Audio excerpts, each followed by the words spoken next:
Okay, awesome. All right, let's start. Mhm. Okay, guys. Here is the second ever live stream for the Fox and Burger Productions. Because we are a production house now. I'm your co-host Fox, And I am Burger. and so for today we are interviewing several German furs who have thankfully, gratefully volunteered their time this evening on a Saturday to talk more about Germany, the German furry fandom, and also their experiences here in Taiwan. Um, let's go ahead and have our guests introduce themselves. And so the order we'll be going tonight will be Streifi, Azure, and then Parca. So take it away. Hey guys, Streifi here. Many may know me from either the times in Taiwan or whenever some of you came to Germany, maybe visited Euroferns. Well, what about me? Just your, as I call it, average tiger griffin. Not too many around, but still nothing special either. Mhm. So, yeah, I hope you're all gonna enjoy the stream tonight, and I hope we don't make a whole mess of myself by not knowing too much about Taiwan, actually. But I guess we'll see. Might I say, actually, Streifi, you have very beautiful blue eyes. Ah, Yes, thanks. I love your. Yeah. Hi, I'm Azur. Um, just a blue fox. Nothing special. If you know A fellow me, you fox. probably know me because of him. Yeah, so guess that is. Sure. Okay. Yeah, hi, my name's Parca. Usually I'm an orca. Right now I'm my wolf character Tarek. Yeah, I'm independent for like 15 years now. Maybe not that active online, but you can see me popping up on conventions from time to time. Yeah, like traveling, and yeah, my first time on a live stream like this, so let's see how this goes. Oh Mhm. Looking yes. forward to it. Thank you. It's definitely an experience. It's definitely an experience. Thank you for being here, and thank you everyone for being here. Real quick note from Kaioki. I think Azure and Streifi's mic. Could you possibly increase the gain? I think they said you guys are a little bit soft. Mm-hmm. We have Lucy from Switzerland. Wow, Lucy is here. All right. So I met I believe I met Streifi the first out of all three of you guys, and I believe that was back in 2018 Infurnity. And then I think it was either Zilvin or JC or someone introduced us first. I don't know if Zilvin or JC are here yet. If they're busy eating dinner or if they're like drawing, I mean, we'll hopefully we'll catch them later. I can ping them a little bit later. But I think it was Infurnity 2018 that I met Streifi for the first time. I'm not sure if that was the first time a German fur came to Infurnity. I'm not sure. But later was 2019 was when I got to meet Azure and then Parca as well. I think I met Parca through Zilvin and of course Azure through Streifi. I think that's how. So it's always nice to find another fellow Fox brother out in the world. Yeah. I don't think I need much introduction myself, but briefly about me. Yeah, my name is Michael the Matcha Fox. I've been living in Taiwan for a total of 3 years. I am the director of this podcast / talk show, and I'm happy to be here. How about you, Burger? I am Burger, and I am a bull, as you see up here. You see, my headphones are a little bit too big for me to put the head onto, and that would sound a little bit muffled right now. But I have been here in Taiwan for over a year and a half at this point. Yeah, it was way back in August of 2020 when I first arrived. Well, July 31st technically was day zero, but my first official day was August 1st. And now that it's around the end of February, it's starting to be over a year and a half. And since then, I have seen quite a bit of this island, and I've been working with the Matcha Fox up there Hey, as that's me. his how would you call it, like co-director Co-host.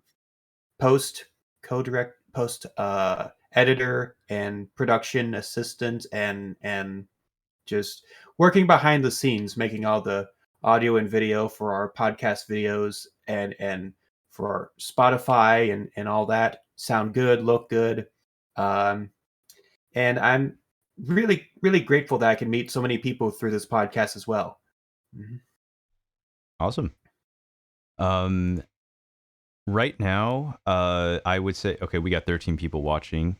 Okay. Mm-hmm. Yeah, and I've been enjoying the podcast. No, for sure. We've been running it for officially a year, so it's like our first anniversary. So yay, we can celebrate that. And I mean, I've got a bottle of wine sitting on the floor, mainly because we have earthquakes in Taiwan. So my bottle of sake dropped. You guys can't see. I have a bookshelf here. My bottle of sake dropped, but thankfully it didn't break because it fell on my chair.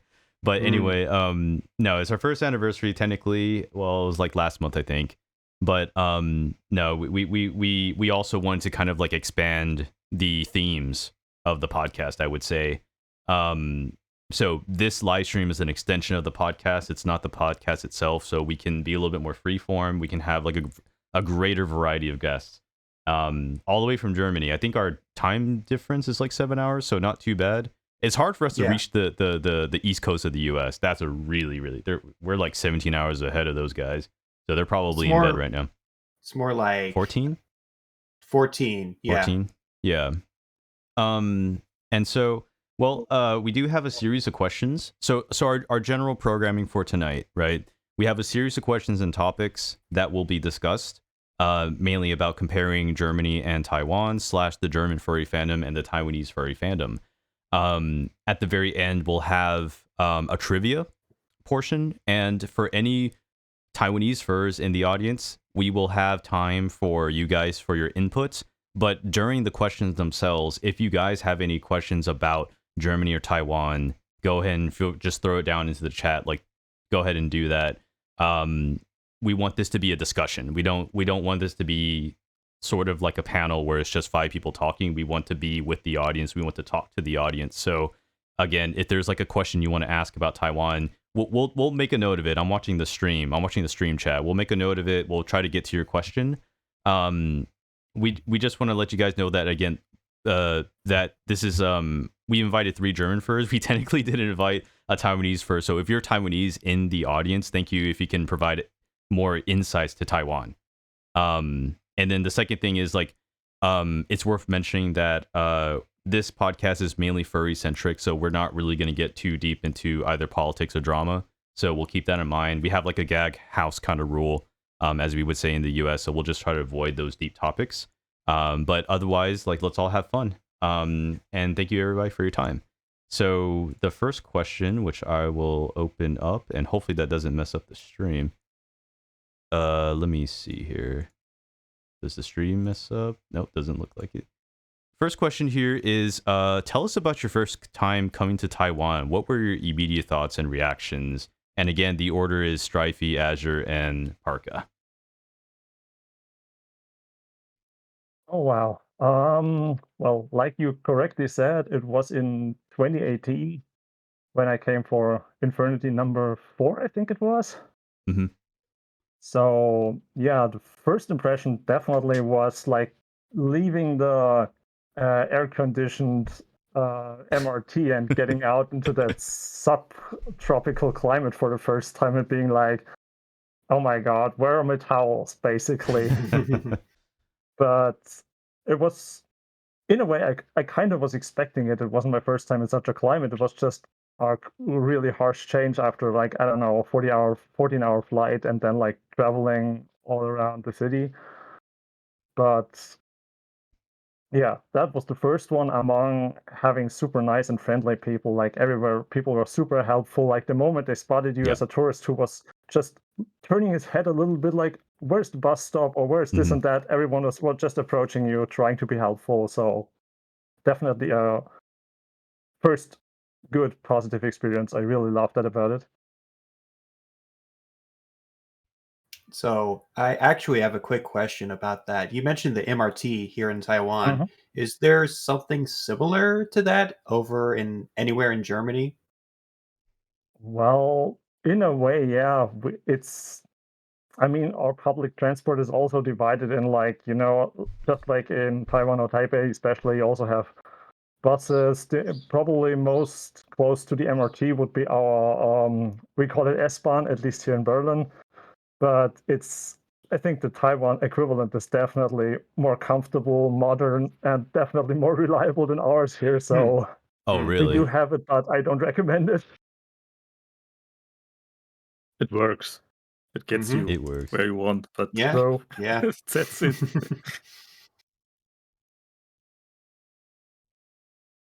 So then, how about Azure?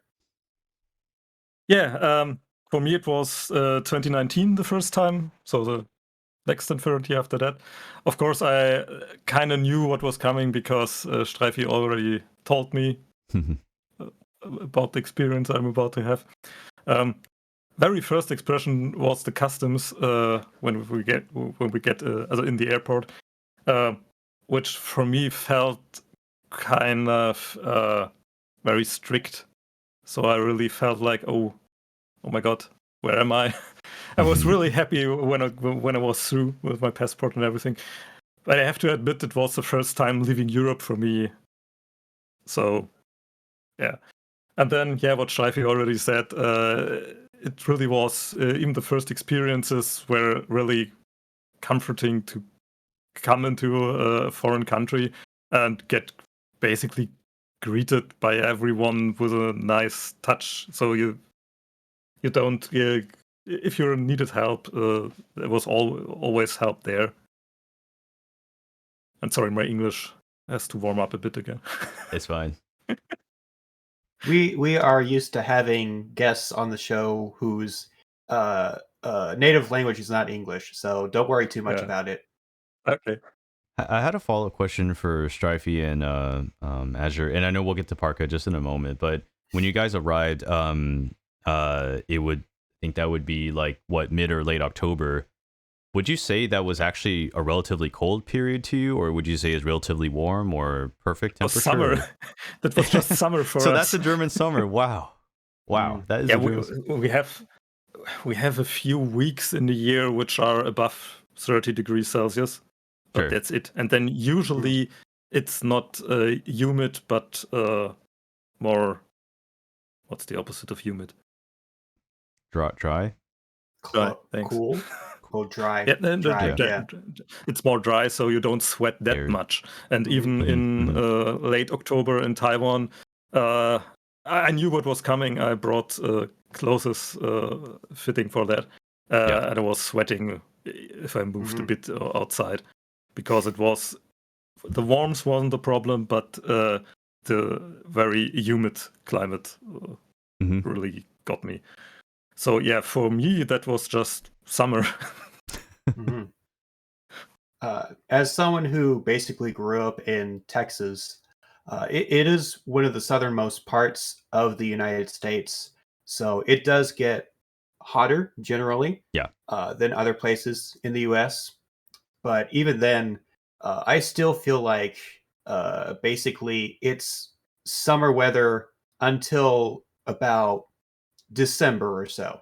And then December through February, it just scoops down into winter. Can we move on to Parca? Your thoughts and impressions of first thoughts and impression of Taiwan. Yeah, well, 2019 was also my first time at Infurnity, and also my first ever trip to Asia. I've only been to the countries in the West so far, like US and some Caribbean islands and holiday vacations like that. So I didn't really know what to expect, despite like things maybe from TV or so. And first thing, like Streifi said, the temperature was surprisingly hot for like October. So it was nice, like leaving cold Germany and going to a warm country. So that was nice. And since we were talking about the MRT system, what I liked about it, like being really on time. So Germany left like minimum 5 minutes of delays, like if you have a lucky day. And like being there and even knowing where the train is stopping, getting a line for the door already before the train even arrives. Yes. That was something that I found really interesting. Do people not line up in line for trains and things like that in Germany, or am I or? No. So, I don't know. It's like a whole wow. bunch of people trying to get into one door, even if they have like Oh wow. multiple doors you could go to. But yeah, it's really I mean, yeah. Cookie crowded. Dallas is Not There are a couple of instances at whenever there's a train station, or if the MRT or train station high-speed rail is just super busy, it almost doesn't feel like there's a line, even though there still kind of is. There's still some courtesy there, even though people are rushing, and I guess you would call it rush hour for public transits. Yeah. and Germany just chaos. At least that the area I'm living in. Yeah, most of the chaos is on the roads, I would say, in Taiwan. Not so much on the MRT. If any of you ever, do you have any thoughts on Taiwan traffic? We had a rental car for a week. Yes. Yes. Scooters everywhere. I'm still dreaming of that. That is correct. I'm still surprised you guys drove, because I was with you guys for one day briefly. It was a half a day to Jiaofan. And then I'm surprised you guys drove in Taiwan without experiencing any car accidents. Thank goodness, but still. I'm a terrible driver, man, so I don't know how you guys managed to do that. I think it had a little bit of luck in some situations, but overall, I must say, except for the evening traffic in Taipei City itself, which I definitely cannot recommend, but just being outside or going around the countryside is fairly convenient. And hey, I mean, they even are fair enough to warn you of traffic cameras, so you know when to slow down. I like it. Mm-hmm. For me, I would say it was good that we're two guys in the car. So Yeah. the one that is not driving always also looked around and says, "Oh, there's coming somebody from there or from there." Be aware that though it was definitely easier. So driving alone in a car would have been much more complicated. So I'd like to if move on someone to our wants- next question. Oh, sorry. Did you want to finish? Yeah. I would just recommend, if you are going to visit Taiwan and want to go by car and you're not from there, it's good if you are two people in the car and both keep looking around. Right. So that's maybe one point why we didn't have an accident. I'm sure you won the sort of like Zilvin's driving award after your trip. Did you do the whole ring around? Did you do the whole perimeter of the island? I've never done that before. I got beat by 2 Germans. I lived here for 3 years. I've never done that before. If you guys do it again, I want to do it with you guys. But so Zilvin's probably a pretty good driver, I would imagine. And again, I don't know if we have Zilvin in the audience yet. Probably not. But so I think like you guys have certainly like won his recognition, I would say. You won my recognition. And then my final thought here, when we were talking about public transit, me and Berger come from a place where their public transit is not very, I guess, like extensive or robust. I actually lived in a city that had virtually no public transit, so you had to drive a car. And so like there weren't even any buses except for school buses. And so it wasn't as if it was rural. It was actually a suburb, but that's just how the suburb was. That's kind of how most suburbs are in the States.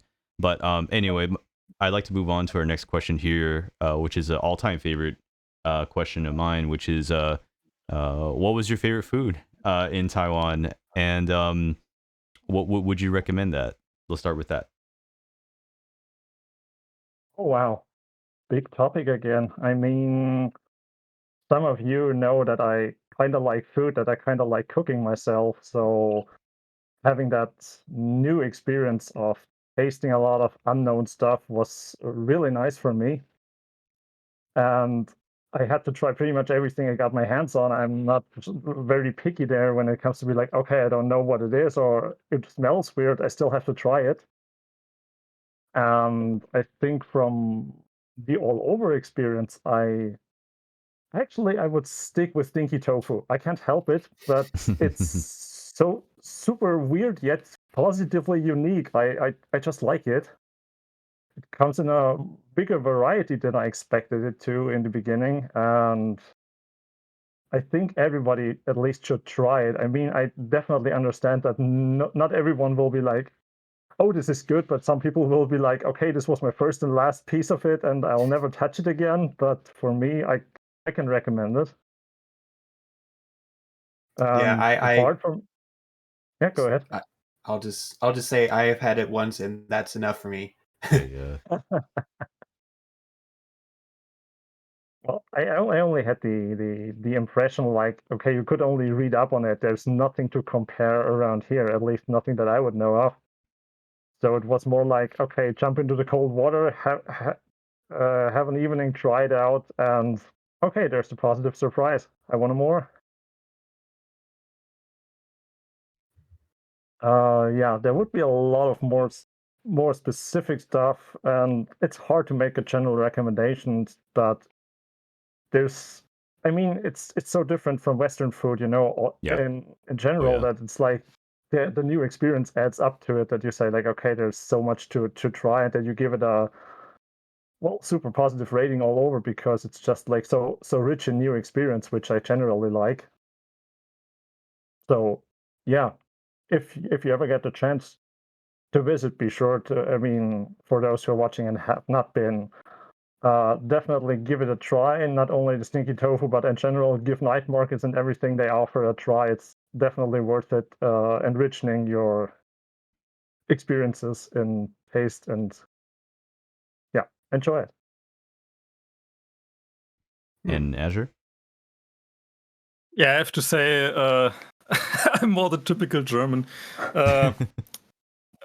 I missed by bread or buns in the morning. Me too. Because food which is kind of fat in the morning just doesn't work for me. So I struggled with not having stomach problems for most of the visit. Oh, sorry. So I am in concerns of having lunch or something. I really lived off fried chicken and such things, which are not really typical cuisine from Taiwan, I guess. I don't really much enjoy seafood either, so yeah. But me too. The sweets. I'm really happy about the sweets. There's so much tasty things that taste so different than here. I don't have any names, I'm sorry. But if you have the chance to get your hands on some sweets from Taiwan, definitely try. The textures are much different than what I know from here, but it's really tasty. And of course, since Taiwan is subtropic or something, you have lots of tasty fruits. So and mangoes and everything, which you don't get here in a proper condition. That's really a difference. So I go fully with Streifi saying, go on the night markets, eat everything you find. That's right, for me, it was more the sweets and milkshakes and something like this with fresh fruits. That was really tasty and refreshing, and you really don't get something like this over here. Can't say I've had a milkshake at a night market. I have plenty of like fruit drinks, like smoothies and all that. I think he's thinking of like fruit mixed with fruit milk. Right. Like not in the Western sense, but quote unquote milkshake is fruit. It's like nail nai. It could be like nail nai. Okay. But I did want to say we have Kyochi in the house. If you guys still don't know who that is, from Thailand. He was also on the interviews from abroad. We also have Kofu with a question, and I know he's been waiting really patiently, so I'm going to go ahead and read the question out loud. it's he wrote, for a while German sausages were sold with bones in them in Taiwan. Is that how sausages are actually like in Germany? If not, do you guys know why German sausages may be advertised like that in Taiwan? And I guess like maybe could we get Parca to talk? I know it's technically Parca's turn. Would you like to take a shot at that question? So bones and sausages, I've never heard of that. At least I never had one in mind. Yeah, not sure. Maybe someone who's kind of, I think Streifi who's cooking a lot, maybe better suited to answer that question. Sure. At least I don't know. Never had a sausage with bones in it. Yeah. So, but coming back to the original question about the food in Taiwan, Sure. I really enjoyed a lot of it. I mean, I'm always eager to try different food, especially in countries I've never been to. Always trying to give it a go. Yeah. And we have a lot of Asian restaurants in Germany, so I was eager to try and see how authentic the food here in Germany is. But I would say it's not really compared to what you can get actually in Taiwan. I mean, I think it's also like the seasoning that you maybe don't get in Germany. Oh yeah. And just I can imagine it. tastes different. That I also like seafood a lot, so really enjoy being close to the ocean and eating seafood. And one of my favorite snacks I got like nearly every day was, I think it was shrimp meat fried on a stick, something like that. I don't know what the name for it would be, but really enjoyed that. So yeah, I really like the food there. Also the dumplings I never had before. So yeah, a lot of very tasty food in Taiwan.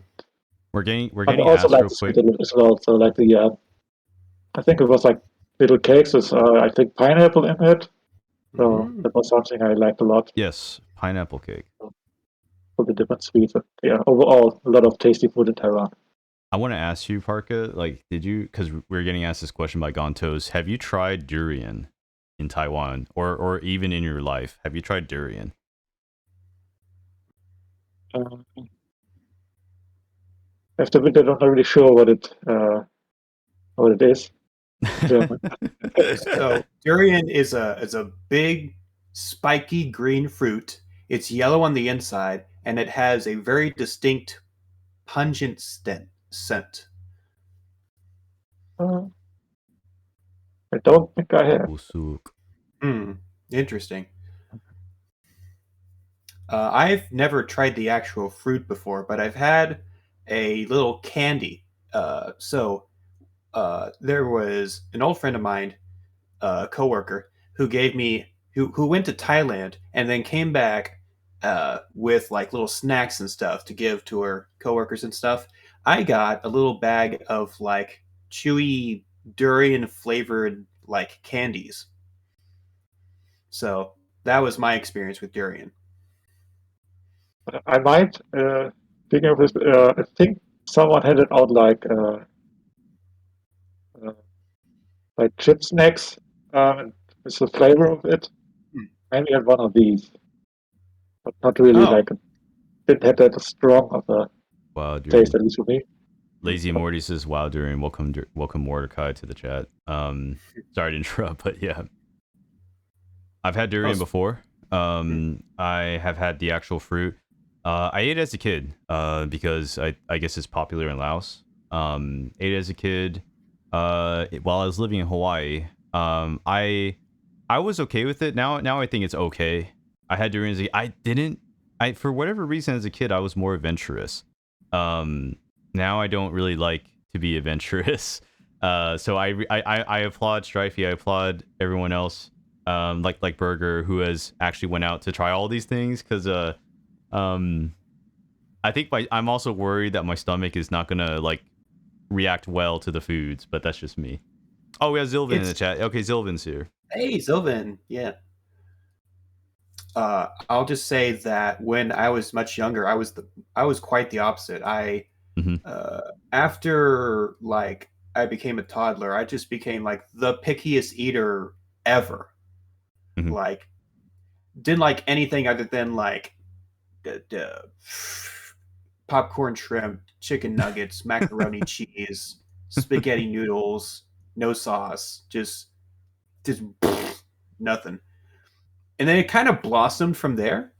And then eventually I had more exotic foods than even my family would have thought to eat. Like, when I was in the little suburbs in Texas, I had everything from like Asian fusion, Indian, Pakistani, Thai, Vietnamese, just all sorts of stuff. All right. I want to add real quick, and then we can move on to the next question. I still have, I know I mentioned this to you guys like before the stream, but I found it really interesting how Parca mentioned the sort of like prevalence or the amount of Asian food you can find in Germany, because I still have relatives in Mannheim, Germany, where they actually own like a Lao Thai restaurant, so they're helping contribute to like the national cuisine. Just like in America, where we have like immigrants from other countries and we absorb their culture, we absorb their cuisine. I've never been to that restaurant. They're on my mom's side. I don't know them very well, but I'd love to go. So hopefully we all can. If we ever go to Germany, we have to make a stop to Mannheim. But yeah, we can move on to our next question if we're ready to. Yeah. Do you want to stick with the one about food or the one about traveling? I'll ask the question about German food real quick. And again, I want to ask Parca, so I want him to speak a little bit more, if that's okay. Our next question is actually the question with German food. Like, what's like an average German meal then? Because we talked a lot about Taiwanese food. So like, what can you tell us? Like, it is quote unquote an average German lunch.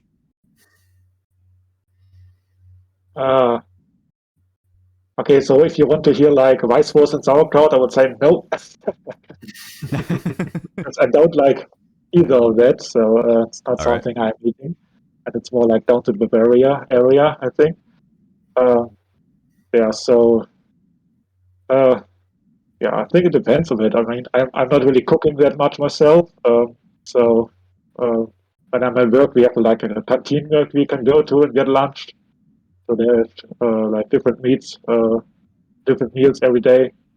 Often like a chicken or potatoes and steak, fries and steak. So I think a classic German dish maybe would be like. Okay, now I have difficulty with the English names for it. But yeah, meat always a part of it, and like different potato dish, like mashed or right. Fried. Yeah. So,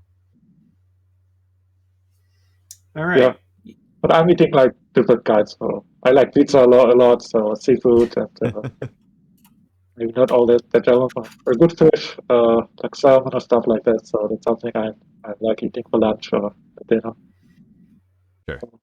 Right. Yes. So, let's move on to a different part of tourism, which is the places you will go. Oh, the places you will go. So, tell us a little bit about the places that you've been to in Taiwan.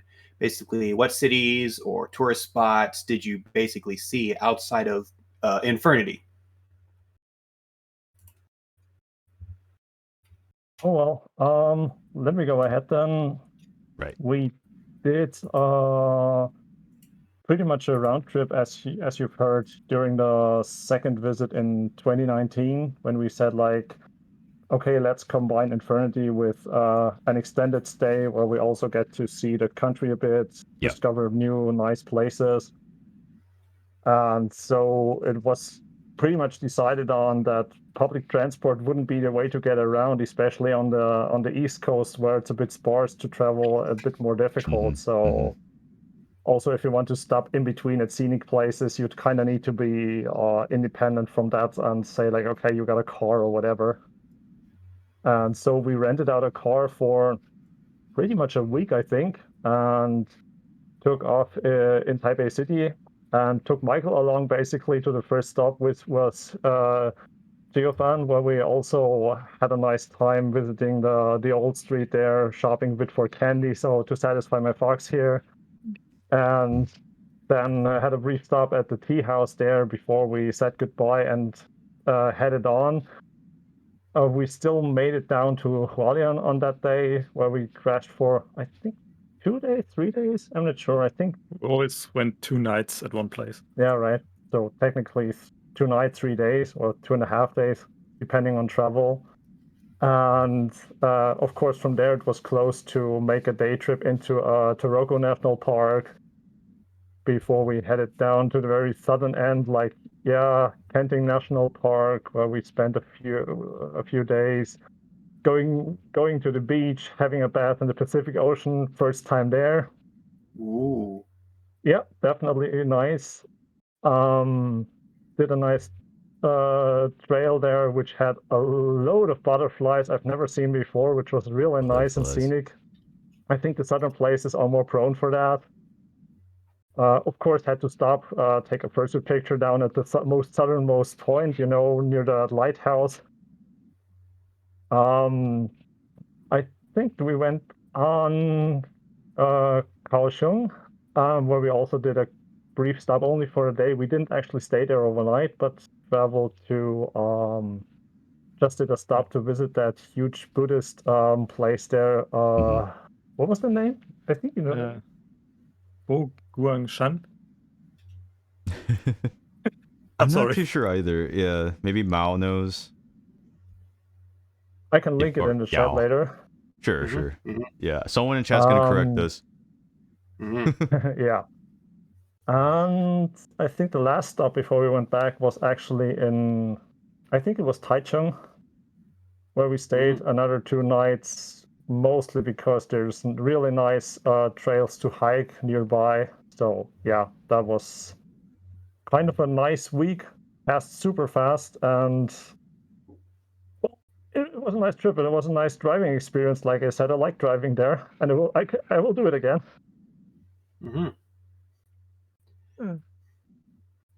Well, if you like going down trails and stuff, there's plenty of that anywhere in Taiwan. I mean, Taiwan's basically like just the mountain is really like taking up a big chunk of the island right in the middle there.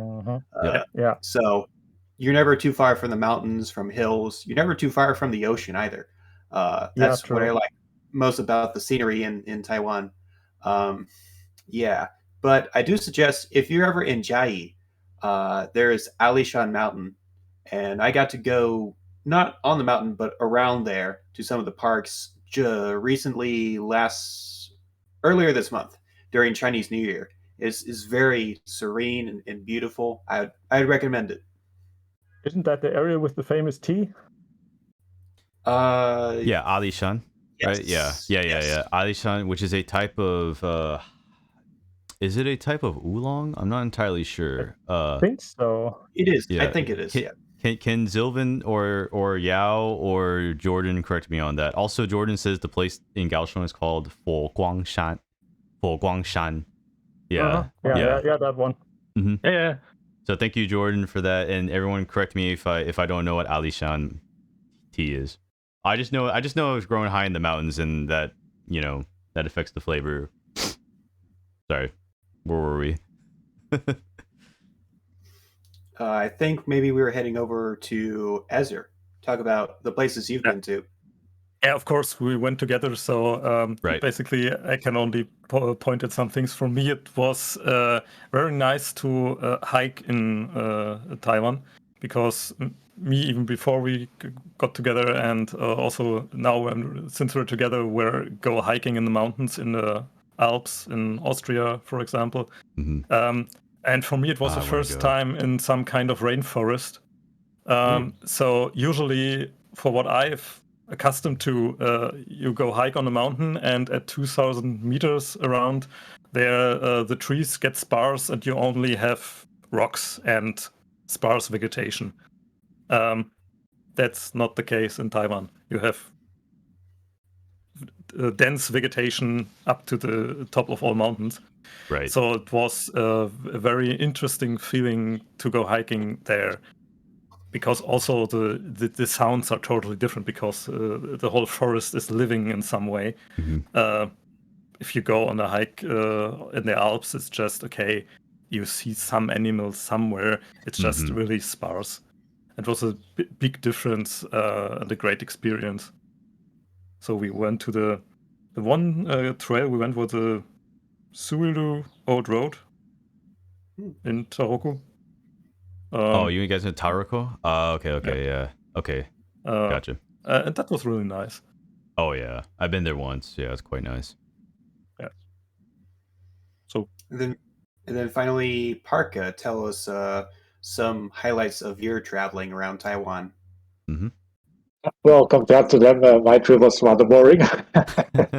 So I stayed mainly in the hotel at the time. I think I've only been there for a week, and since it was my first time there, I didn't really know how to plan for it. So this first time, I only stayed around the hotel, had a few trips to the Taipei city. And you went hiking, right? Didn't you go hiking with us to Elephant Mountain? Yeah. Yeah. Oh my gosh! I how did you feel about that hike? I don't know if you hike often, but like, what did you think about that? Yeah, I mean, I like hiking, but I'm not doing it that often, and it was rather exhausting. Yes. Every time I see like first pictures from up there, I said, "Okay, how did they get up there with the first So even yeah. Oh yeah. Because I think Burke did that. If work. Burke is still in the chat, I think Burke did that with Aku. I was not in that particular group at that time. So maybe Burke, if you want to share a story, like if you write out your story, we'll just read it out loud. But I think Burke did the fursuit photos up there. I don't know where they changed. I guess they just slipped it on because I think it was a full suit. The group I was with was like Streifi, I think Azure, right? Streifi, Azure, Parca, some Californian furs, me, and then like probably a couple other furs. And then I don't have a picture of it. I wish there was like I'll have to find a way to do a slideshow later in the future, but maybe I can blur out some faces beforehand. But I was very surprised. Like Streifi, this guy, I think there was like people selling stuff. Like drink. Yeah, he knows. He's laughing. There was like hawkers selling like fruits and like drinks before you make the ascent. And so I remember Streifi bought like Taiwan pijo. He bought Taiwanese beer. Streifi's tall, man. This guy is really tall. So he's like, I have a picture of him holding it. And he's like drinking it like this. And he downed a can of beer before walking up the mountain. And I'm like, oh my gosh, dude, I've never seen that before in my entire life. And there's that, and then also just the fact that like Streifi, speaking of his height, I remember every time he gets out of the MRT, he has to duck. He actually cannot. I guess it's like here or something like that. It's like here he'll hit his forehead, so he has to actually duck before to get through. Yeah. So, oh my god, I never had that happen to me. I think I'm not that tall. I think I'm average for an American, but that was so funny. 2M Griffin says Jordan. Yeah, 2M Griffin. Yeah, the MRTs are like, if you're tall guy, you have to duck everywhere. So. What I mean, also like around 6'4". So. Wow, you know your U.S. customary units. Holy crap! Yes, yeah. So it's about 1.97 meters, so close to the 2 meters. Sure. But yeah. You're tall, you have to duck everywhere, yeah. So, yeah, I'm about 12 centimeters short of that 2 meter mark. Which is yeah. still tall, but not tall enough that like I'm bonking my head on the door of the MRT. Yeah. So speaking of, well, I guess being super tall in a country like Taiwan isn't that much of a culture shock, but I guess maybe it feels like it if you're not used to being the most tallest being in the immediate area. Stick out a bit, yeah. Yeah. But were there any other things that just felt like very different compared to Germany? Like, are there any other culture shocks? Just things that were the most different between Taiwan and Germany that you've experienced? Also, it of course was a language, so Oh yeah. quite different from like European languages or most countries I've been to were English native English speakers. But I was surprised that, I kind of expected or heard about it, but it was nice to see that a lot of people there were able to speak English. The communication was a bit easier that way. So that was, what culture shock, I don't know. You felt welcome from the first minute you arrived there, so it's really a nice experience. What about the Griffin? Well, I wouldn't call it shock because shock always has that negative connotation for me. But like Parca said, on the one hand, you feel welcome everywhere you go, basically, and at least to me, the impression is that it's a general attitude amongst the people. It's not like, oh, there's extra polite or friendly because you're a tourist, but in general, like the people have a positive and helpful attitude, and just like there's positive vibes, like pretty much wherever you look around and go. And on the other hand, I couldn't name anything negative, so that's why I said like, okay, don't call it shock. It was like, I didn't necessarily calculate with some things, but it was always a positive surprise where I said like, okay, it could be like this, but in the end I was still surprised as like, wow, this is way better than I imagined it to be. So positive, what's a positive shock? I don't know. Surprise? Yeah, kinda. Then anything from Azure? I would say also not a shock. I knew that I was going to Asia, so the whole, let's say, basic attitude is more polite than in Europe, Germany, or especially Berlin. We just yell at people if you have something to say.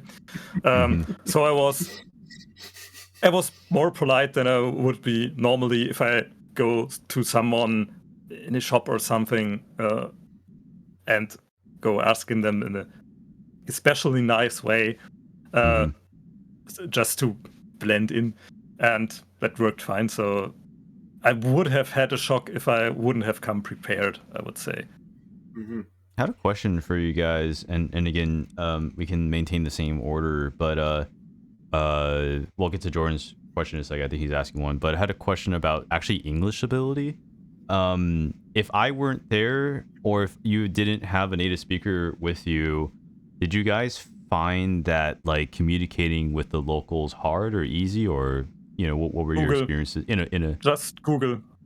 It really was everyone. We were really, when we were in a hurry to find a trail, and we ran into some, I don't know, not greenkeeper, some Förster, Ranger, pretty much. Ranger, yeah, we ran into some ranger, which told us, and no, you don't have to go here, and we were in a hurry, and we really, even when we were in a hurry, we could communicate. He had some app on his phone. I have no idea what it was.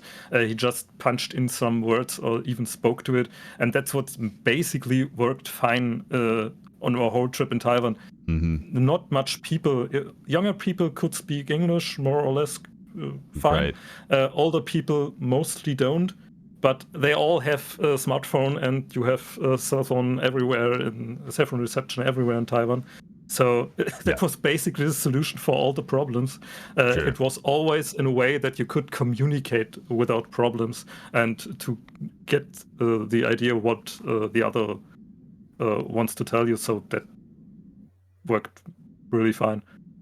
And even when we went around, Google Lens was a big help reading signs. To get around the island, except the one sign which said "Don't take videos here. It's a military area." Right. I just put the cell phone away. I think the power of Google Translate is definitely getting better. It's still it's a little bit like janky at times. It's definitely getting better. If you're going from I don't know about Chinese to German, but from Chinese to English, it's definitely getting better. There's still some subtleties. Well, I work as a professional translator. There's still some subtleties that aren't there, but I think it's definitely better than like 10 years ago, I would say. So I do have that. I'm gonna cut in real quick and ask a question that Jordan asked.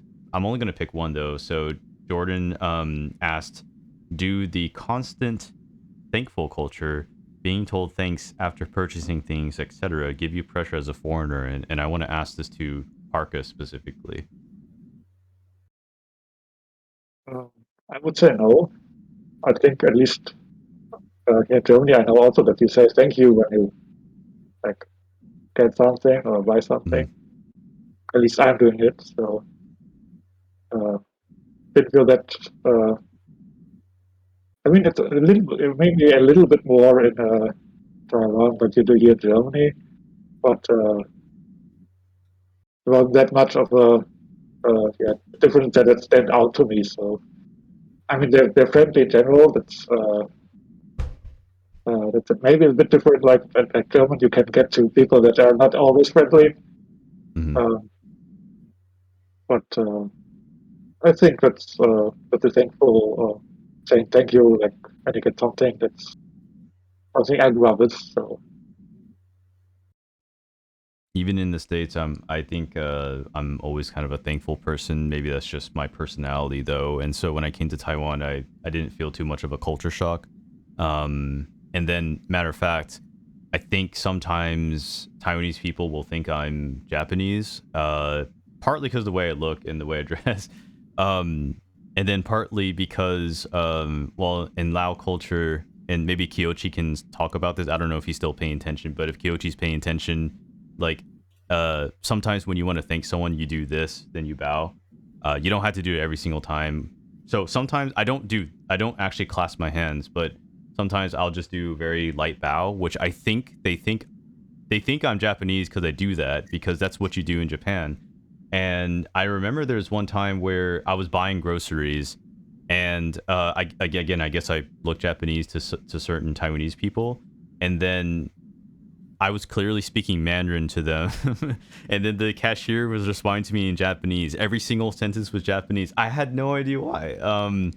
That's not really related to the thing about politeness, but I guess, like, I don't know. Maybe I bowed. I remember bowing a couple of times, and I think that might have like gave off the wrong signal. So sorry for confusing people with that. But it's a thing that we do in Lao culture, and I think it's kind of carried over to me, like just as part of my own personal personality, I guess. Yeah, that's what I wanted to say. All right. We can kind of wrap up this question with a little bit more detail. You don't have to say too much about this, but basically that sort of welcomeness and politeness that you found in Taiwan, how much of that did you find in Infurnity as well? Or did you still kind of feel like a stranger in a way? This is going back to Streifi. I would say, given that it was at least in 2018, it was the first time being there, and I barely knew anyone except from online contact. And of course, Berg was with me. He arrived with me together.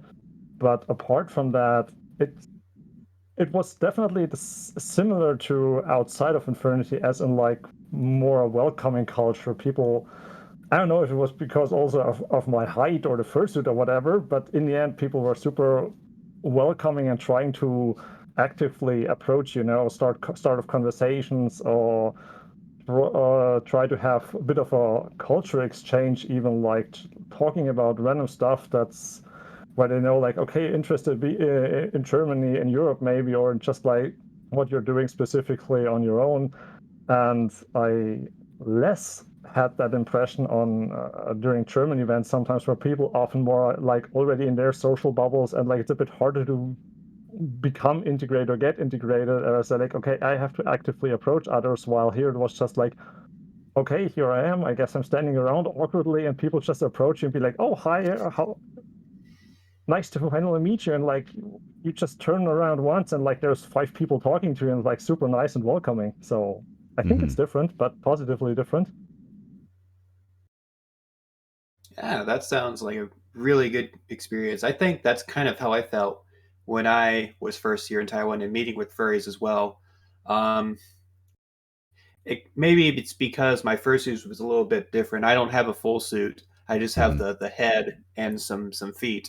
But I did have my ukulele with me, so that definitely got people's attention, and I had pretty positive experiences with that as well. All right, do you want to take the next question, Michael? I had a follow-up question for you, Burger, actually. So like you mentioned like when you first came to Taiwan, overall your experiences were I guess like very positive. So like so you yourself didn't feel like you were a stranger? I felt like I was a stranger in Like a terms positive? of just physical differences. Sure, But in sure. terms of like connection with everyone around me, Mm-hmm, did not feel any different from like a US convention, honestly. sure. Well, there was also the language barrier, but I met up with people who could speak English as well. Right. I'm gonna say something that will make everyone laugh. I never got the foreigner treatment in Taiwan. If you know what I'm talking, I think Burger's nodding. If you know what I mean. And then Gantos is laughing. Yeah, I guess I look Taiwanese. And then the fact that I can speak a little bit of Mandarin, like probably doesn't help my case. So I always ask the question. I love that question. I love how you put that in. Like, do you feel like a stranger? Like, do you feel, like you are like different when you come to Taiwan? For me, I just blend in. That's the joke, right? Like that's the punchline. I just blend in Taiwanese in here, I guess. Like physically, I do, but when I start speaking, yeah, people will start noticing. Okay, this guy can't be Taiwanese. And then occasionally they think that, like I said, they think that I'm either Japanese or Hong Kongese or Singaporean. I don't think we have any Singapore. Wait, is Mordecai still here? I did see Karaoke in the chat.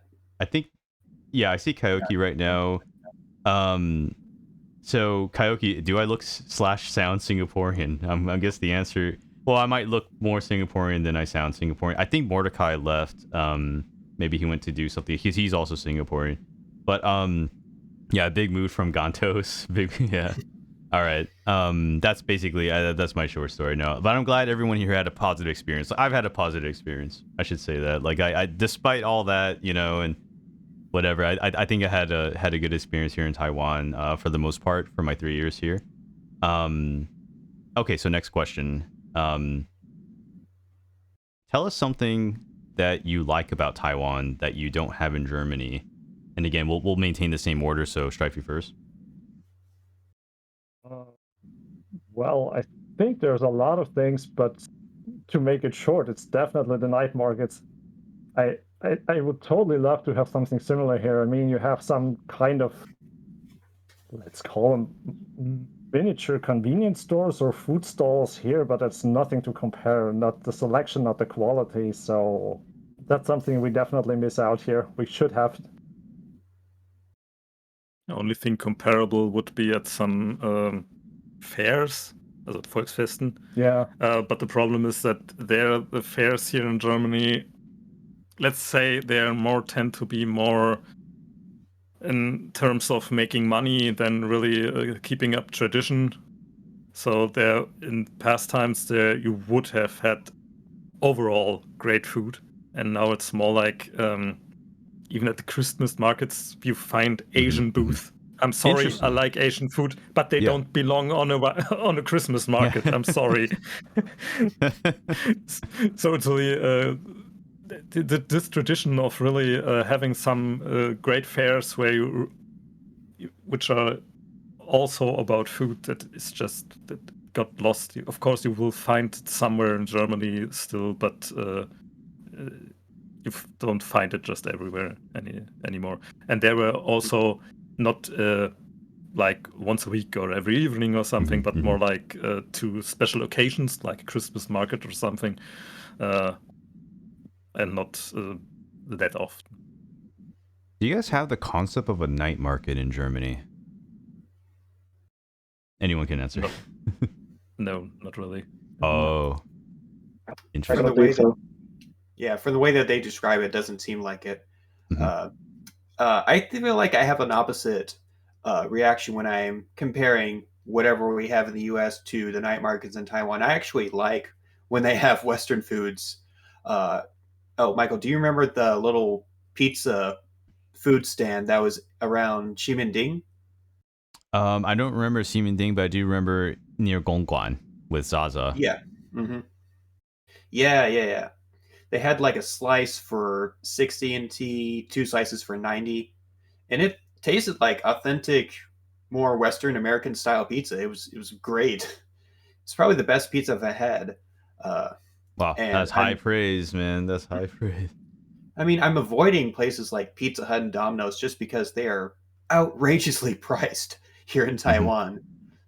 They're a little bit more expensive than American pizza prices, I think. They will offend Italians, but with their bubble tea pizza. If you guys want to come and try that next time, I'll buy it for you and I'll bring it to Infurnity. Bubble tea pizza. Hopefully, I won't get banned by Zilvin. I know Zilvin's still in the chat. Bubble tea pizza. That's a thing. Yeah, I was laughing.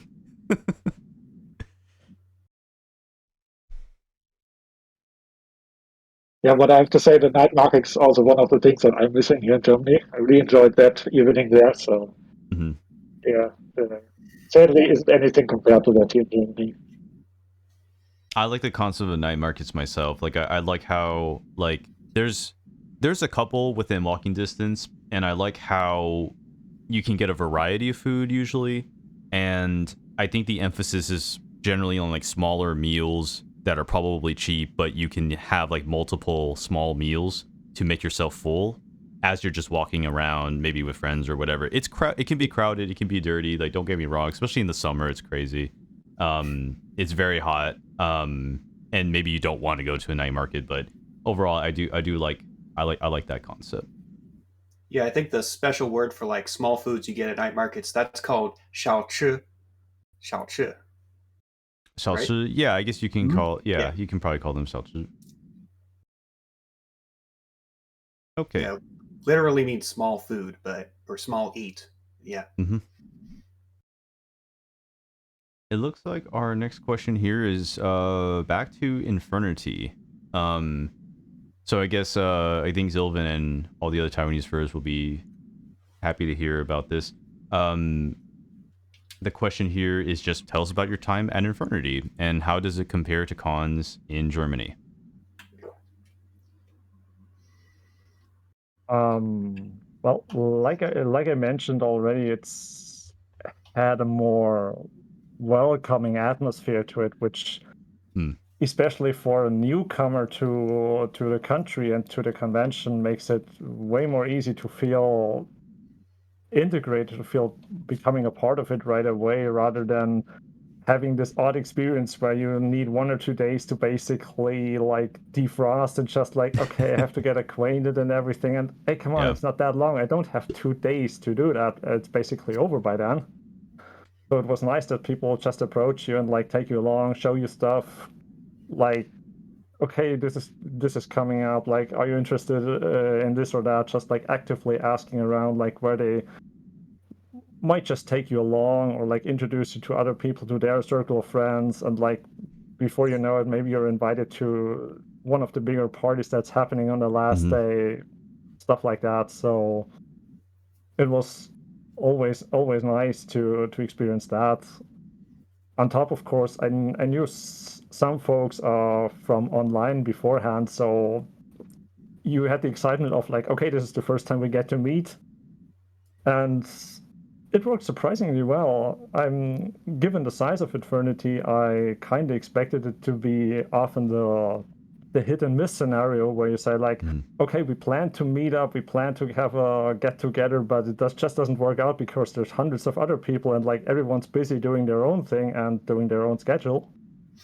But I think I more or less met up with everyone that I've talked beforehand online, and of course, even way more people actually also who took the time to have a nice chat and take a couple of pictures together, which, was all over very positive experience for me, where I said like, okay, I feel welcome, it feels nice, I want more of this. That's why I came back. Oh yeah, you came back. You definitely came back, and I was definitely happy to see you come back. I'm pretty sure you were well received back in 2018. I always show people the picture of like you on Friday night, and you had like the two dragon fursuiters like this, left and right, and then all you have to do is just stand. All you have to do is just stand, and everyone will just take pictures of you. I love that. I love seeing that, and then everyone starts to become like an agent photographer, and they're taking out their phones and they're just taking pictures of Streifi for like a few minutes. yeah. That was really fun.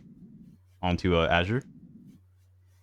Yeah, I don't have much to add to what Streifi already said. I know I forgot my point. I wanted to add something.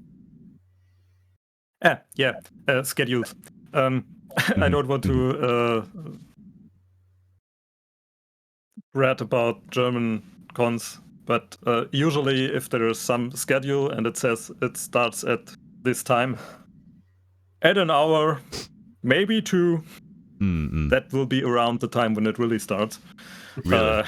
We didn't have that at Infurnity. And so they were very punctual. Infurnity was pretty punctual. Yeah, and it's not only big cons like Eurofurence, it's also the smaller cons.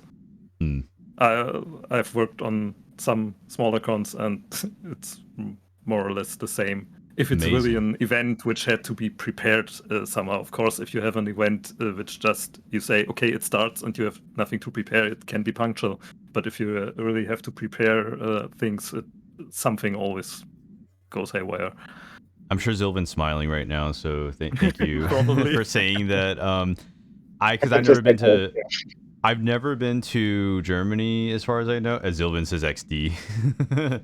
I've never been to Germany. I've never been to Europe, and therefore I've never been to EF. But I would love to go. I heard it's JC's favorite con, and if JC's in the audience, can you correct us on that? Like, I think JC really loves EF. Maybe JC can talk. If JC or Zylvan's in the audience, then just type about your experience in EF. Maybe we can read that out loud. But no, I would love to go to EF. I mean, I've heard many good things about it. We can move on to.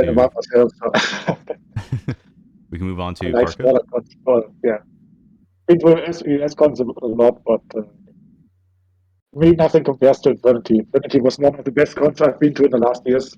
Yay! Really enjoyed it. Especially since I'm a very introvert person, so I'm really shy and not really the one going up to people and talk to them. So it was nice to just like in the first 5 minutes I arrived there already, like people is coming to me and say, "Hey, you, how you like it?" and introducing themselves. And very welcoming. So that reminds me. That reminds me, Parca. Did you also get the? Oh my gosh! Can I show one? Do I have one? Oh yeah. Did anyone ever take one of these and did this to you? If you can see what I'm holding. Yeah. What do you think about that, Parca? Yeah. What do you think about these things? The business cards. I was a bit embarrassed that I was not prepared for that. So everyone was getting me their card. I had nothing to give in return. Right. So I was not very prepared on that one. For the audience to look at, this is what we're talking about here: a business card. Yeah. A lot of fursuiters and artists and furries and stuff around Asia, they have their own little informal business cards, and I guess the polite thing to do is to just take it, look at both sides, look at every single detail. Imagine it's like a gift. My camera's and then flipped. If you have one, give one to that person as well. I heard in Japan. I heard in Japan. I know we have June, I believe, June from Japan, and again, everyone else, if you've been to Japan, let me know if I'm right or wrong. I think you usually need to take it with both your hands. I think that's the proper way to receive something like this. Again, if you guys have been to Japan, yeah, Jordan says yes. I think you have to do that with money in Taiwan. Technically, you like the most formal way to receive money in Taiwan is to use both your hands like this, if I'm not mistaken. Yeah. Stuff back. You have to treat the card as a person and keep it very carefully. And then Zilvin says, one of the reasons we love EF is because there were many artists that we love joined the con too. X3. Yeah. The business card thing was interesting. Yeah, like if you guys... Man, I actually need to find a place to get those printed. I need to ask Zilvin, I guess. Yeah, definitely bring your cards. Bring your cards. Come to Taiwan and bring your cards. I came prepared. Streifi warned me about it, and I really printed some for myself. Really? Yeah, Do I have your card? Do I don't know. I'll have to check. If not, we'll send you one. Yeah. Sure. Just give me one in person. Yeah, all you gotta do is visit.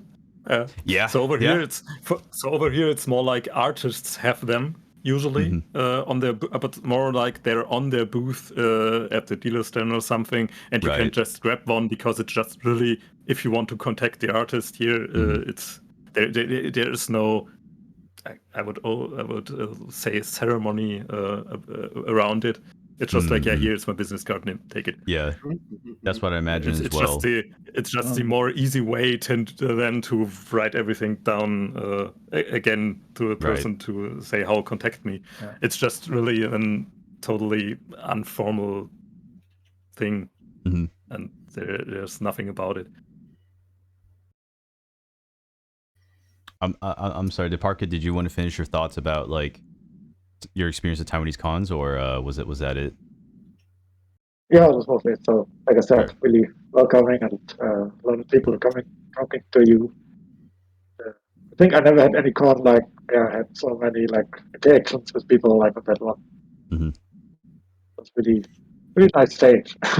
What do you guys think about the room parties at Infurnity then compared to EF? Because I've never been to European room parties. I have to admit, I'm not the average room party guy. So at EF, technically, if we weren't hosting like not a room party, but more like a gathering of maybe 3 or 4 friends on some evening, it wasn't happening for me. I had some invitations, but it was just like the most room parties I know from EF are, for my taste, too heavily focused often on drinking rather than on the socializing event itself. So that's why I usually skip those. At Infurnity, I think it was both times the big party that Wolfgang hosted on the last evening. So that's right. I mean, that's a different scale, with, I don't know, what was it, 60 people, maybe more, 100? I don't know. 60, 70 people. I mean, and you have to technically pre-reg. And that was the largest room you can get in the Furong Hotel, I think, like the quote-unquote presidential suite. Yeah, which took, I think, a fourth or half of one floor, basically. I don't know. It was a really big one. Yeah, definitely. Big. Yeah.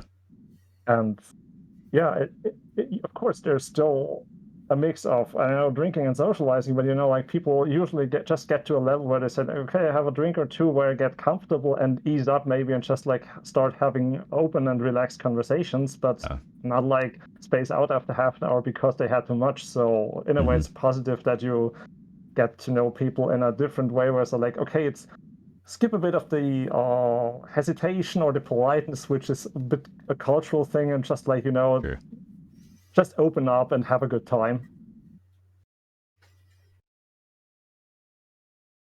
All right, sounds cool. Yeah. Let's see, which do I want to ask next? I think, well, what we could do is ask this question. You mentioned, I think Zilvin mentioned all the different kinds of artists you could see at EF. But can any of you Germans, tell us any favorite artists, fursuit makers, etc.? Any kind of creative person from Taiwan that you would consider your favorite. So who are they? Why are they your favorite? Specifically, just ones from Taiwan. You can't say Beast Fantasia though. You can't. You're not allowed to say. I can't. I'm kidding. Go ahead. Oh well, there's a variety actually. I mean, if you look at me, you could say I'm biased right now, probably, at least when it comes to building fursuits or costumes. But in general, like I've seen a lot of variety in art that I really like. For example, Raccoon Wolf, definitely. I like this oil painting style that he's doing. Yep. And I just recently, like 2 days ago or something, Rhythm Pop Fox uploaded something really cool to Twitter where I was like, damn it, I still need to commission them. Where like, I really had to get the chance. There's a lot of people from Taiwan that have a really nice and unique style that I have not found elsewhere. So yeah, there's still a small list here where it's like, okay, I need to commission you, and I need maybe another add-on here and there. I wish I kind of had the expanded what do you call it, wallet, to just be able to be like, okay, I want to pick this person and this person and this person and then commission them. Right now, I'm in a bit of a transitional period, so maybe later, once I'm settled, I'll see what I can do. Sounds good. Yeah. So how about Azure? Do you have any favorites from Taiwan? Of course, I know Sylvan, as you can see. Amen. The thing for me is with art, I'm more... I consume art like I'm eating. It's just, I enjoy it, and I'm really... I don't want to sound disrespectful or something. I really like artists, but I just look at art, maybe look at the page of the artist, and I'm not really looking where the art is coming from. So I'm just lost with this question. I'm sorry. Zylvan says, "Thank you guys." Heart shape. Oh. I do the heart shape. Yeah, I'm Zylvan with the D boys. But I have to say, it's same for me. Like with artists, always sure where or paying that much attention where they're coming from. So arts that I enjoy, and not really looking for where they're coming from. So can't really pinpoint like novel artists, but regarding fursuits, yeah, of course there's Bismutate here. But I also kind of running to the 2D side. I like the ones from I think she's called Dragon X2. Yeah, Dragon X2, Dragon X2, yeah. Who I sent the link to this stream to her. I don't think she's in, but yeah, I'll give you the regards. What did you want to say about her? Just always the chance to meet her at Infurnity. She said really nice. And yeah, I just kind of like her Gotcha. style. I'll tell her you said that. I did have a quick question I want to ask on stream real quick. I know we were planning for a 2-hour stream, but are you guys okay if we extend this by 30 minutes? Because we're still working on questions, but we also still want to do the trivia. So could we keep going on with the questions for like another 20, 30 minutes and then get to the trivia? Or you guys need to be somewhere, or? We haven't anything planned today, so... Yes, the whole day's for us. Yeah. 24 hours stream. Our day is longer than yours. Oh, really? Oh yeah, I have insomnia. You can tell Streifi. No, but yeah, Liko is here. Yeah, thank you, everyone in the chat right now. Again, how about this? Like since we're taking a short pause, does chat have any questions about Germany that they can answer? For those who have not been to Germany, who want to know more about Germany or EF, because we have a director sitting there. I think we had Kofu here earlier, but I think he might have went to bed. Oh, Kofu's still here. Yeah, any questions about Germany? I'll just throw that out there. If you can formulate your questions. Does Bielefeld exist? Kofu's going to... Well, how about we take Yao's question? Have you tried quote-unquote Taiwanese food in Germany? Is there Taiwanese food in Germany? And have you tried it? That's a good question.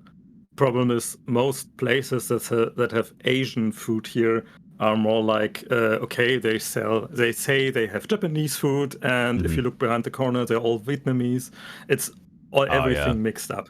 And usually they also have dishes from different regions of Asia.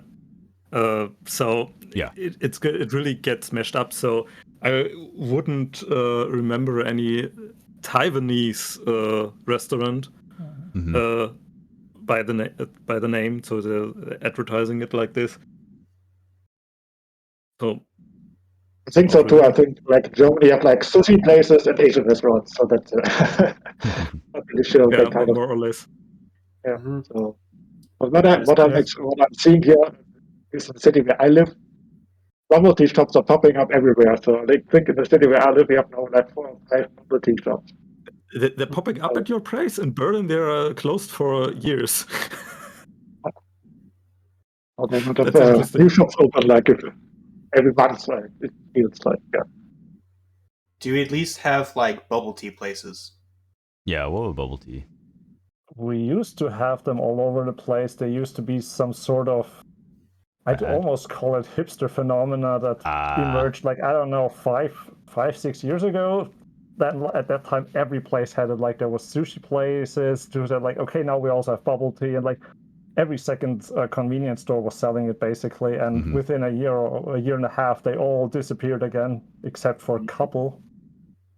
So by now, I used to be able to walk around from home and have 3 or 4 different places. Right now, I think there's none in existence here anymore. I'd have to go inner city actually again. So it was short living, and from what I've heard, it's not authentic, not compared to what bubble tea should be. Could we say like a really brief goodbye to Kofu? Sorry to interrupt. Like he has to leave, so just wave your hand and your paws. Yeah, bye Kofu. Thank you. It's like 9 a.m. over there. I guess he has something to do. Bye Kofu. Thank you. Bye bye Baba. Yeah, thank you guys. Sorry, he has to go. Coffee time. All right. The bubble tea in the States is definitely not the same that I get in Taiwan, at least not in Texas. It seems like they like to add like a smooth... It's like a frap from Starbucks. It seems like there's like an ice component, almost like a slushy kind of thing. It's weird. Hard to describe. But so when I came to Taiwan, I was definitely different. I was used to like the quote-unquote American style bubble tea. But I also like how in Taiwan, it's not a quote-unquote fad. It's not a fad. It's not like you're trying to be hip. It's just a thing. It's just bubble tea, you know, just like how Coke is for Americans. I think it's just normal.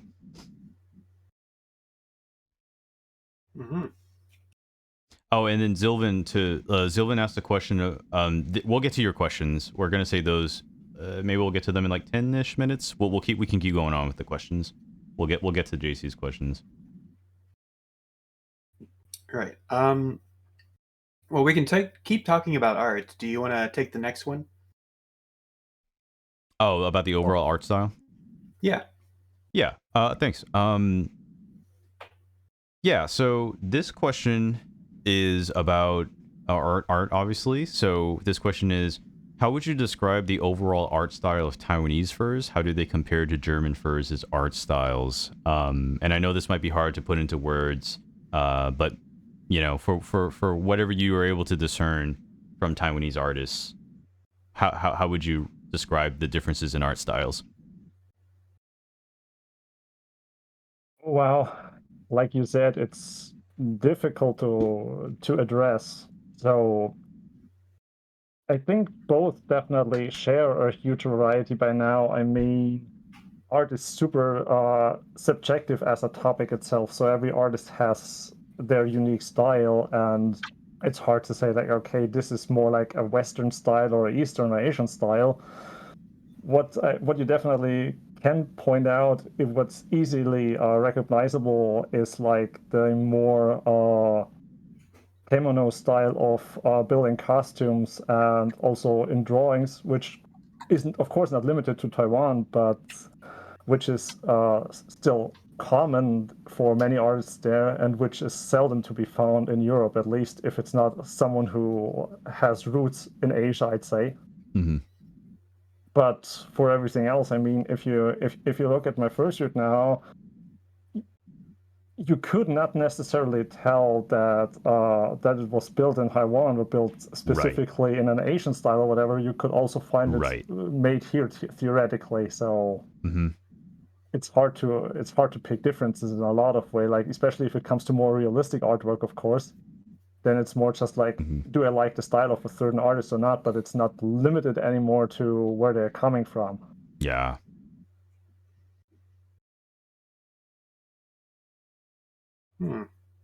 Yeah, I can agree with the kimono stuff. I mean, that is more of a Japanese thing that kind of originated from Japan and their artists, but it's definitely spread out through the Asian area since then. It's a very popular style here in Taiwan and Thailand and probably South Korea. I think they have their own individual style as well, as we saw on the podcast. But yeah, I think that's probably the biggest, like, quote unquote difference. So it kind of looks more anime style, I guess, if that's something what we can say in words. But yeah, sorry, I think I cut you off, Burger. Did you want to continue? Well, not really. I think you basically summed it up pretty well. Did Azure Parker want to Parca did you guys want to add to anything? So I have to agree. I mean, when I came to the dealer stand, looked at the artist, you somehow recognize it as different, but I couldn't really pinpoint why. It's like a kind of feel, maybe. That's really hard to describe what exactly the difference are, especially just to yourself, maybe, and don't know how kind of stuff. Did you buy any art, Parca, from the 2019 dealer's den for Infurnity? Yeah, I actually did. I think I bought a book, actually, like a small booklet. Sure. That was what I was trying to get at, and we don't have to go too deep into this, but like I noticed that like they'll sell like books. We call them doujinshis. We talked about it briefly with the interview with JC, which will be uploaded in a couple of days. But doujinshis are a thing that come from Japan. They're also sold in Taiwan. They can sometimes be not safe for work. They don't always have to be not safe for work, but like sometimes they are. And I was just thinking, I was just wanting to ask, like, is that a concept in German in German furcons, like doujinshis, but then also selling like not safe for work like books, comics? Like, is that a thing? I don't think in this kind of not like they did in like on Infinity. I think there are some kind of like an area you can buy as well, like on the air and stuff like that. Not exactly the same. Sure.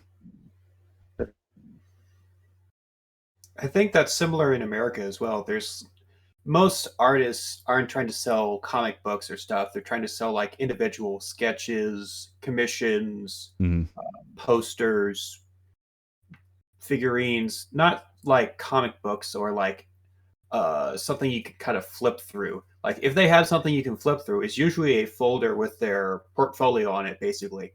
Yeah. There are artists also in, let's say, Western, because it's not limited to Germany, which are also selling comics, of course, and also not safe for work comics. You can find it in the dealer's den at EF2, but it's a small portion. There's one or two booths in the dealer's den which are selling some comics, but that's not something you have broadly from many artists. I'm going to pick this question from Jordan because I think this is also pretty interesting. It's not really to art, but he's asking, are there any noticeable differences between how German fursuiters perform or portray in their fursuit compared to Taiwanese fursuiters? I'm not a fursuiter, so I can't really speak to this.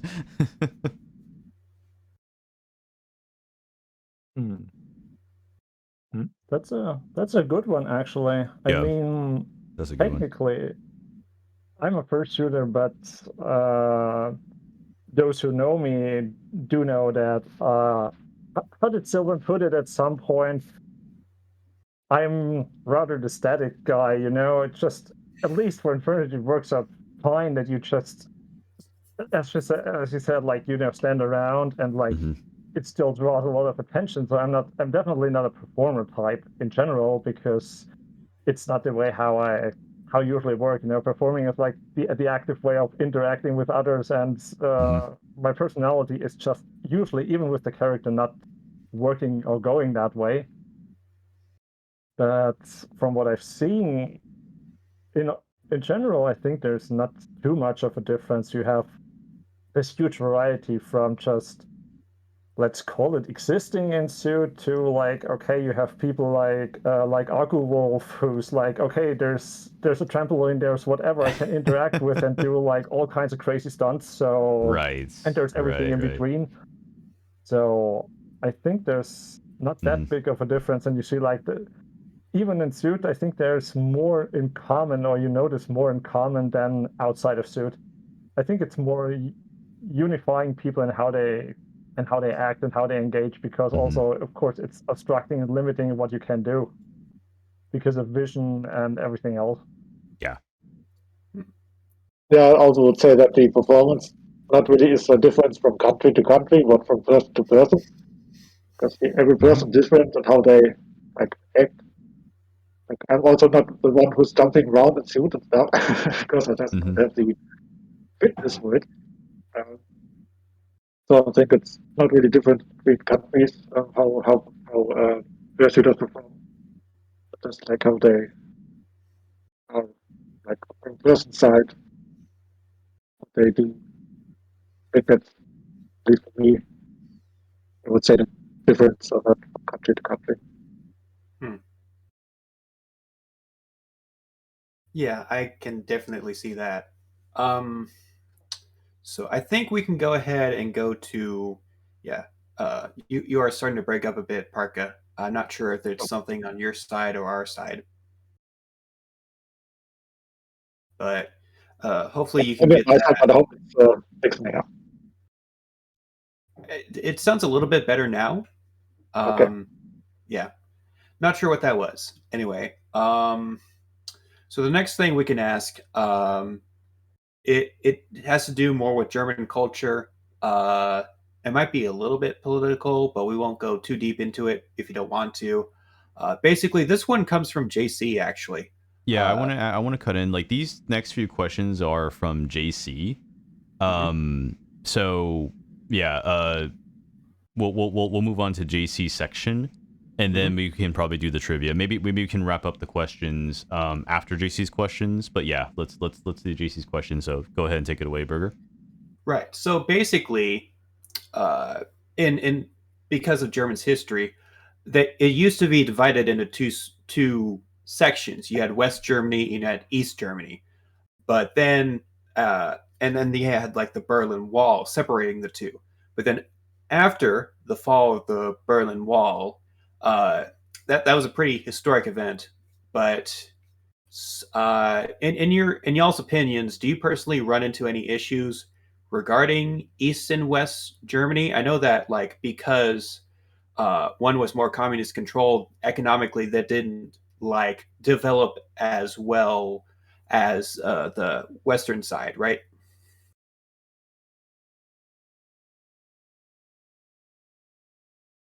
Let me correct you at one small point. West Berlin was not on the border, but an island separated from everything else. That's correct.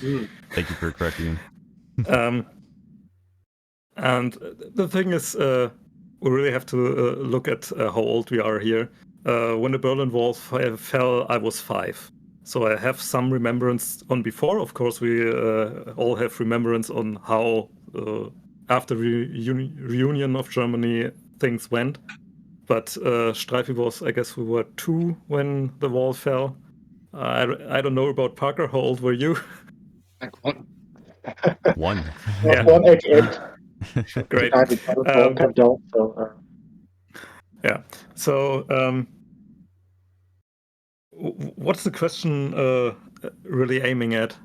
what part, because I could tell you hours about that topic. How about the I understand what you mean with a certain ambiguity with this question. I think the question is getting at, like, do you have any issues with, like, East Germans? Do they have a certain culture or difference compared to West Germans? There are cultural differences, of course. From my point of view, I really have to be careful here because there is a lot of prejudice going around. From my point of view, it's only for older generations. So what I received from my parents and from their generation is there are lots of prejudices even still today. You can see in politics the people in East Germany and West Germany vote different parties. You really have on many diagrams you see in around many topics, you can see the borders still existing because the people were separated for so long that they just had a bit different culture. It's of course mixing up now because people move around freely in the parts. And from my point of view, in my generation and everyone else coming afterwards, I would say it doesn't really make a difference anymore. You ask people where they come from, where they grew up, but it's more like you're interested in it, and maybe because you know that they have some other cultural background. Yeah. Because they grew up in some parts differently, but not really because you have prejudices against them.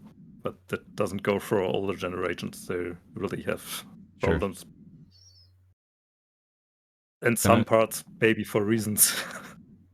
Gonna pause real quick here just to ask Sylvan/JC, did you catch that, or do you need someone to translate? 你们听得懂吗？他的回答，我只是有点担心你有可能不会听不懂。So that's to JC and Sylvan on their side, because technically it's JC's question. I just want to make sure JC understands what you said. And if not, then Jordan, can you help with that? Because my short-term memory is killing me because I don't think I can translate. Okay, good. 80%. Awesome. Okay. So we can move on to the next question. This is probably close to a follow-up to the first question. So the second question is, during the period of separation between West Germany and East Germany, what were the main differences between these two Germanys? Did both groups ever discriminate against each other? And you can be as honest or as PC as you want. Anyone can answer this. I know Azure responded, but anyone can answer this. I have to say I responded first because I would say I would most be impacted because I grew up in West Germany, in West Berlin. So I've seen the wall around the place where I grew up. Really? Wow. So maybe I'm more impacted than the other guys, but of course it doesn't mean I have to answer everything alone.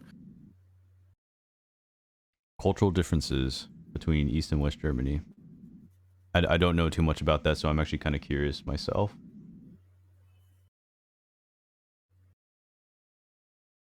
I think that's a hard one to answer, at least if you're not really have been impacted by that.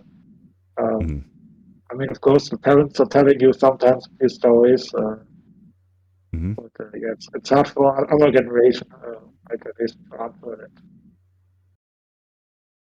It's more or less like just from hearsay, or you're not really 100% accurate. At least I can't be 100% accurate on that because I haven't been living that time. Yeah. Okay. Appreciate that. I guess we could probably make it a bit more specific to the furry fandoms, then kind of narrow down that focus with this question, right? The problem is, I guess, then no one can answer anything here because we're all not old enough for that. Because we had to bring a historian. Didn't join. Yeah, we didn't bring this historian. We really had to invite older furries here, which really lived in the fandom maybe in the 90s. Sure. Which none of us did because we were too young and didn't have any connection. I can say that by now, if you move in the furry fandom, maybe after 2010 or something, I started a few years before that. there isn't really. Of course, it's the same in normal life. You ask where you're coming from. Tell some stories from your youth, which the other ones didn't experience because they were on the other side. Right. But there aren't any cultural differences left. They're just in older generations, I would say. So I would say that when the furry fandom grew in Germany, and I would say, I'm not an historian in the furry fandom either, that it started growing big in the 90s. And that's after the wall fell and after reunification. So it probably didn't have a real impact on the furry fandom. I think we kind of jumped a little bit into the third question, so that's fine. But I think we jumped just a little bit too early. But I think the question was basically answered. I mean, the question literally was, has the separation influenced the German furry fandom in any way? And by the way, just to make a quick note on Burger, you can just read the question. You don't need to ad-lib it. You can just read it verbatim. But that was basically the question. Yeah. And I think we kind of gotten at that. I think the question from JC probably was aiming at, does that have an effect on culture, and does that in turn affect furry culture? I think that was the kind of like line of thinking of where JC was getting at. And I think a possible again, I know I'm putting on my historian hat. I studied history. A possible like analog to this question is, what about North and South Korea? If you're a if you're a furry living in the North versus the South, do political leanings affect you as a furry? What about China and Taiwan? You know, I think that was the kind of line of thought that that JC was getting at. Maybe I'm wrong, but that was what I was trying to. I think that was something that JC was trying to tease out. And I think JC asked some pretty good questions. So thank you, JC, for that. Thank you for being here. We can kind of wrap up our section on questions.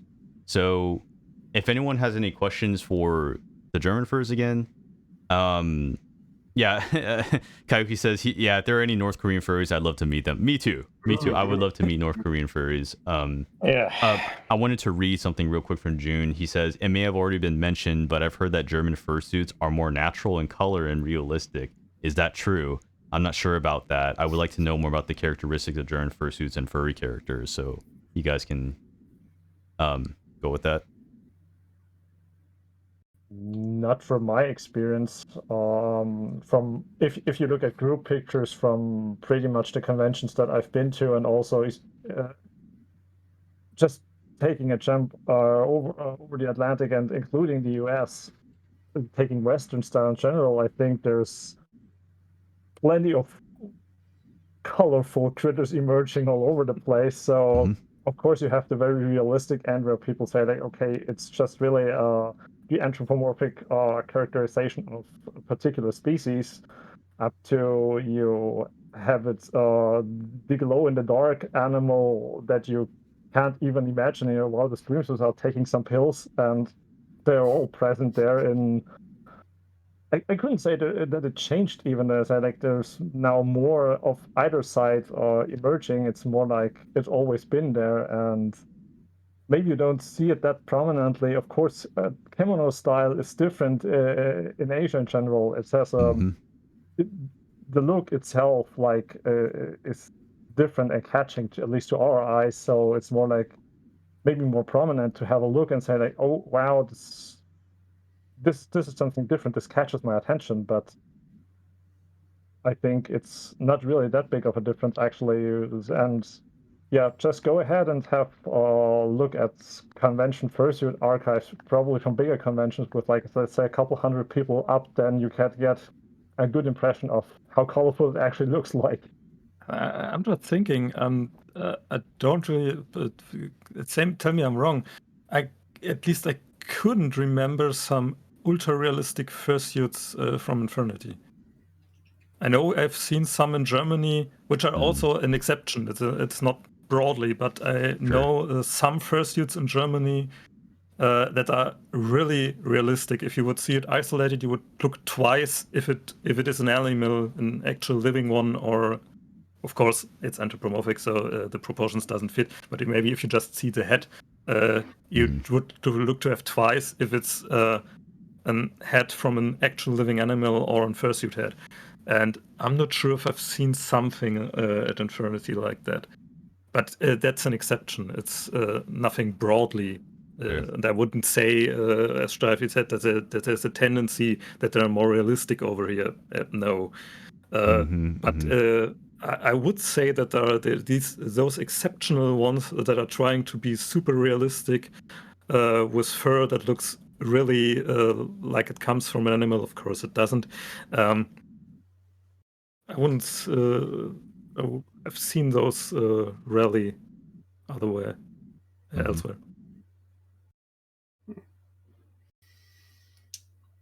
I have to chuckle a little bit as you're talking. Sorry, I see Parca's head. He's like the whole time. His mouth is just wide open.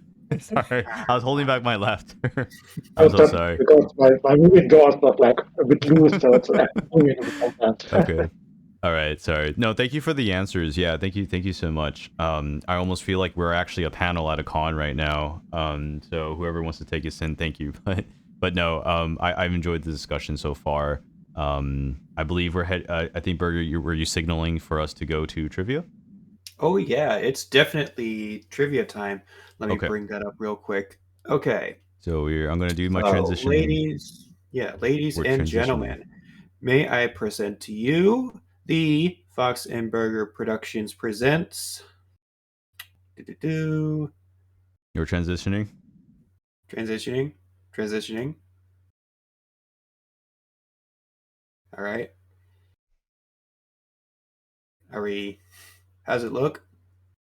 Are we done transitioning?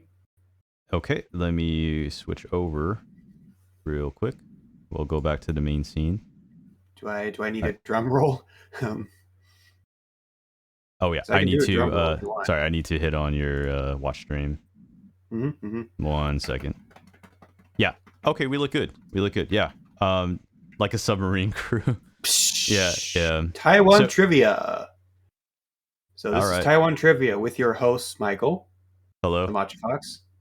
And me, Burger the Bull, featuring our contestants, the one and only Streifi, Azurfox, and Parca. Wait, did you change the font? Did you change the font on me? Who changed the font? So that's what happens when sometimes you save an offline copy of a Google Slides thing. Yeah, gotcha. I experienced that during class when I was teaching a class. By the way, all right. Yeah, it happens. Anyway, so this is just going to be around 10 or so questions, multiple choice. Think to the best of your abilities what the answers might be for these questions. I don't think we have a reward. We just try your best. This is just. You get a free ticket to Taiwan. I promise you a free ticket if you get the most points. Yeah, we actually shortened it down to 10 quarantine days instead of 14. So less time spent in the hotel by yourself. We look like the Avengers. I did the PowerPoint here, guys. I feel like we're like a crew. We're about to like do something or do something important. Yeah, is everyone here on the all the guests here? Are you guys currently watching the stream so you can see the Burger stream? You'll need to click on Burger stream. Yep, we see it. All right. Well, if that's the case, then we can move on to question 1. Question 1 is, what was the first country in Asia to legalize gay marriage? Your choices are A, Singapore, B, Japan, C, India, or D, Taiwan. I'll do a timer. Sorry, Burger, you didn't do enough preempting.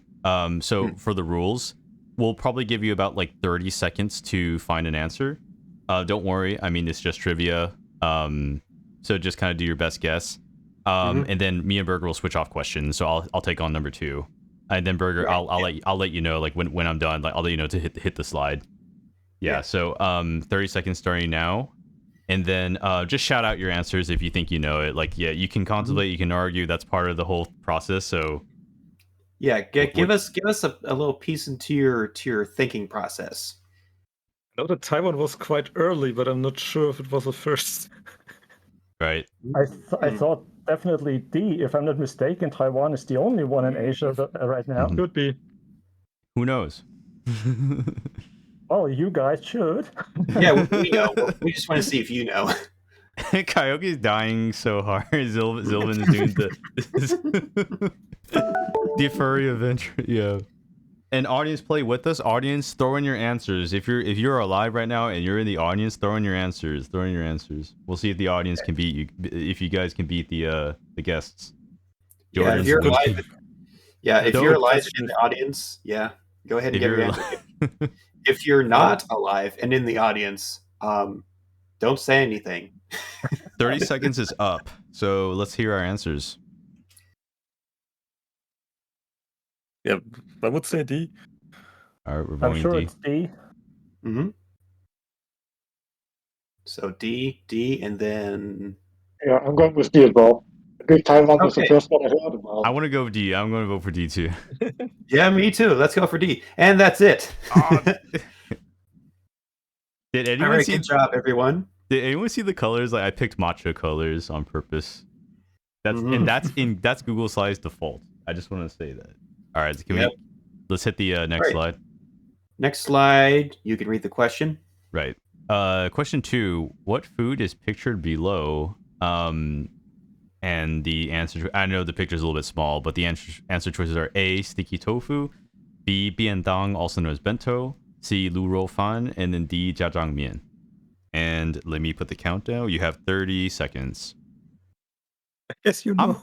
I'm really hungry right now. I think when I made this, I was hungry. we haven't had lunch either.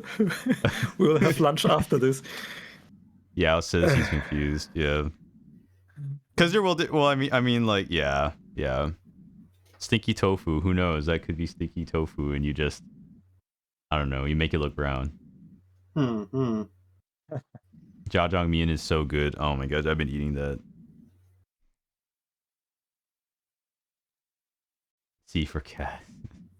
All right, our time is up. What do you guys say? I have no idea. I say C. All right, he says C. Given what I can translate from it, I stick with C as well. All right. How do you feel? Parca says C. All right. Can you flip it for us? All right. The answer is C. Hey. I love lu rou fan, man. And Liko wrote it out in Chinese. Yeah. Cookie Doggo, your answer is correct. Cookie Doggo is also German. I mentioned before. Yeah. So thank you. All right. Let's next question. C. The other answer could be B because Yao has seen bentos handled that way before. Okay. I can kind of see that. Possibly. Yeah. All right. Question 3. Though not official, what is widely regarded as the national animal of Taiwan? The animal pictured may or may not be a hint. Did you? Okay. I didn't make this PowerPoint. I just kind of skimmed through it. So first, your answers are A, the Formosan mountain dog, B, the Formosan black bear, C, the Formosan pangolin, or D, the sambar deer. All of these are available for a new fursona, by the way. Yep. If you wanna be real Taiwanese, get a pangolin fursuit. I've never seen one here. I've never seen a pangolin here in Taiwan. I've seen an armadillo, I think, in real life before. I know they're not the same thing, but still, I've never seen a pangolin in Taiwan. Slightly I gotta different. go to the mountains.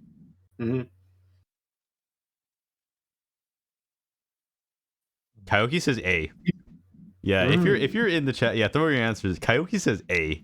Gantu says I am not really sure if B.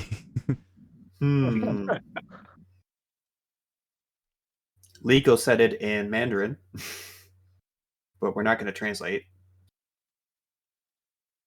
You'll have to figure that out on your own time.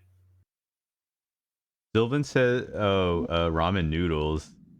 Oh, that was the other question. Sorry, that was previous. That was the previous question. Yeah, that's not an animal. Dogs, no dogs, and that's not a pangolin. All right, I'll change it to 1 minute. I'll change our thinking time to 1 minute. So, what are your guys' responses? Because 1 minute is up. We got Streifi on B. I think I go for B. Yeah. Mm-hmm. Okay, so I fall for the slide. I take A. I have no idea. And A. Oh, we have a wide variety. And then Parca. I would like D. He's going D. Okay. So, the answer would be, first of all, Michael, what do you think it is? I think it's gonna be B. Mm-hmm. I'm smiling really hard right now, but yeah. Well, you would be correct. It is B, the black bear. The Formosan black bear. Mm-hmm.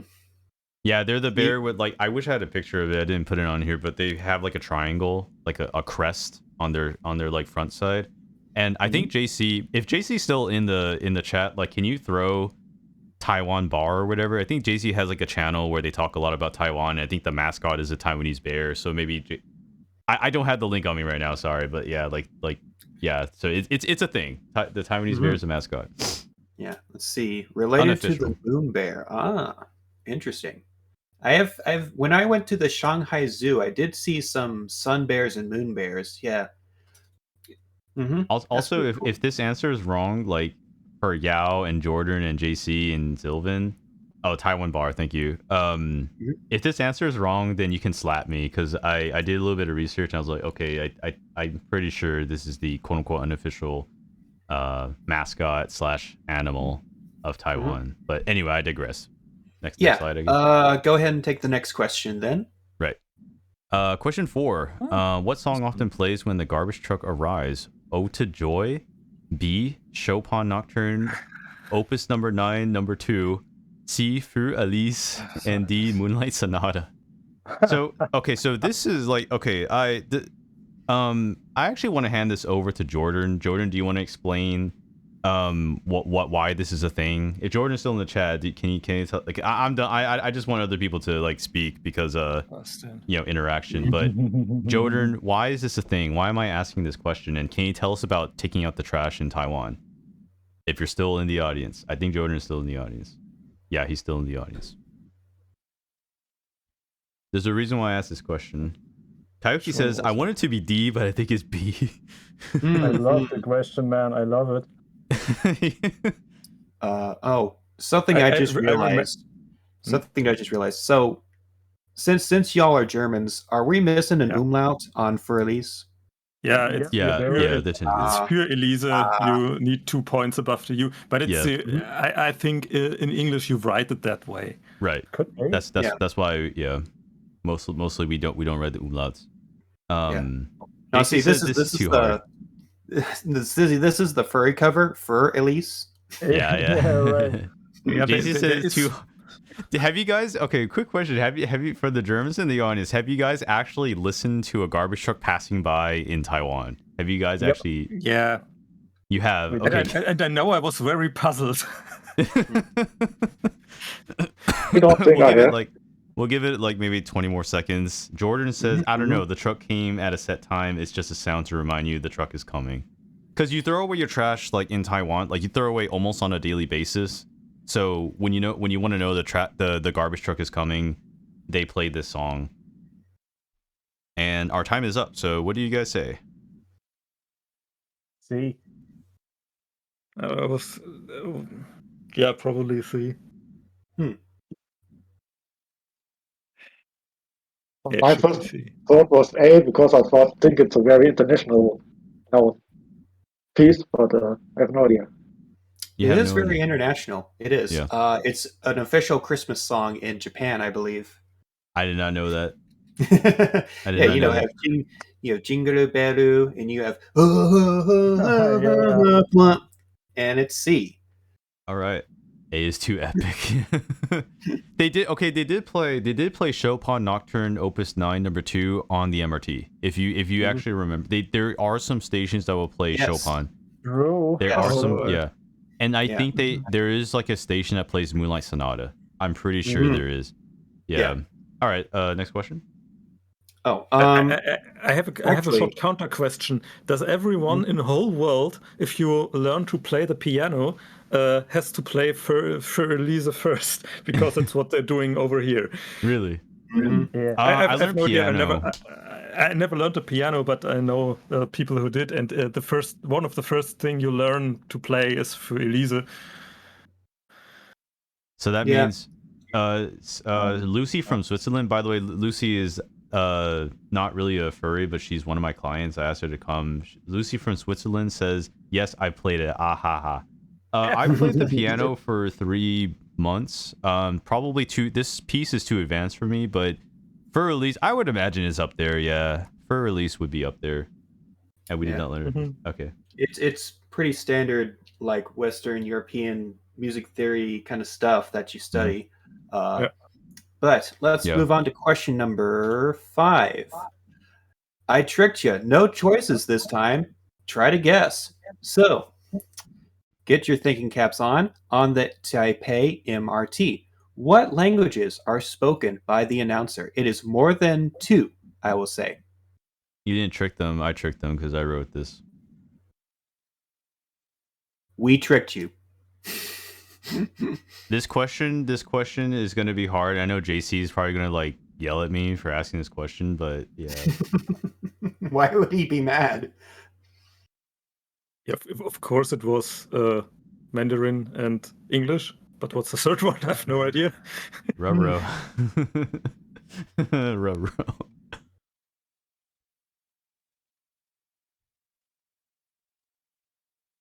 I'm pretty sure it was not Japanese, actually. It would have been more distinct, I'd say. I would say Japanese. I would have heard. Yeah, same. So I've seen enough anime to know how Japanese sound. Sorry. Kaiuki said, "Does it have to do with the country that's close by?" I'm gonna say no. I'm gonna be sorry. I know this is Burger's question, but like I'll say no to that. And then Zilva says no Japanese. I'm gonna say no as well. It is a dialect. Yes, it is Gantos. It is a dialect. Yeah, it is a dialect. Not gonna say which one. And also, interesting to note, you can also hear these languages on the TRA, the train system as well. I think the high-speed rail as well as too. Yeah, I'm not sure. Probably.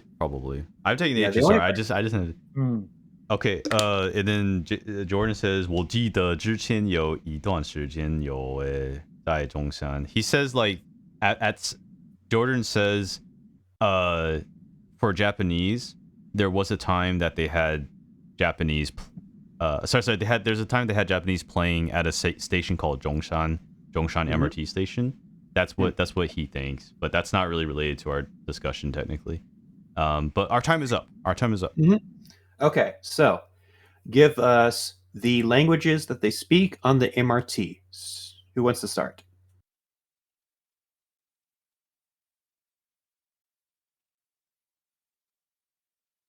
Parca. Okay, I can't remember. They were different ones. Okay, I would say Mandarin, English, and I don't know if there's a difference between the Chinese dialects, Mandarin dialects. So I don't really know what kind of languages they are. So you said a dialect there now. Yeah. Okay. Anything from Streifi and Azure? Well, I think the primary one, I think, was Mandarin. English was the last one, but in between, I'm not sure. Probably, I could imagine that it could actually be Taiwanese, but I'm not sure. Could be.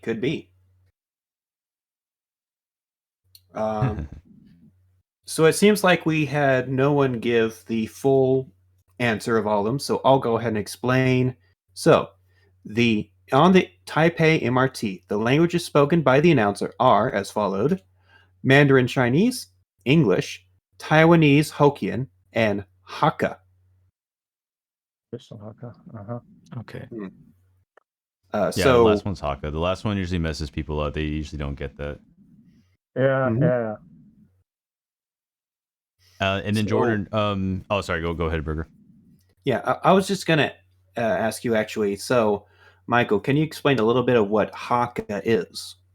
I'll explain. I think I can add that, and I'll also explain Taiwanese.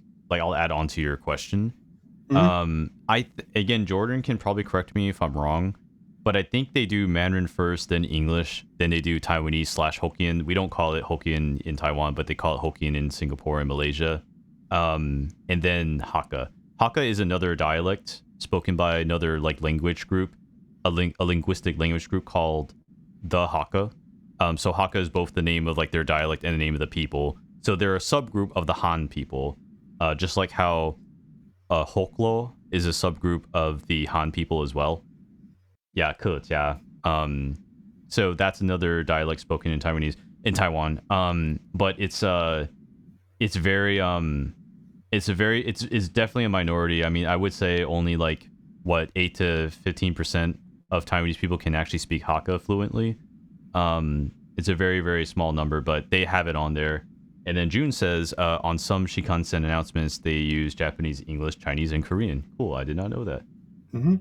I did not know that. And then the thing about Japanese, if you go to 101, they will use Japanese. Japanese is the 5th language on 101 station, if I'm not mistaken. And because I've been there a few times, and I was like, why am I listening to Japanese? I was like, oh, tourists. So yeah.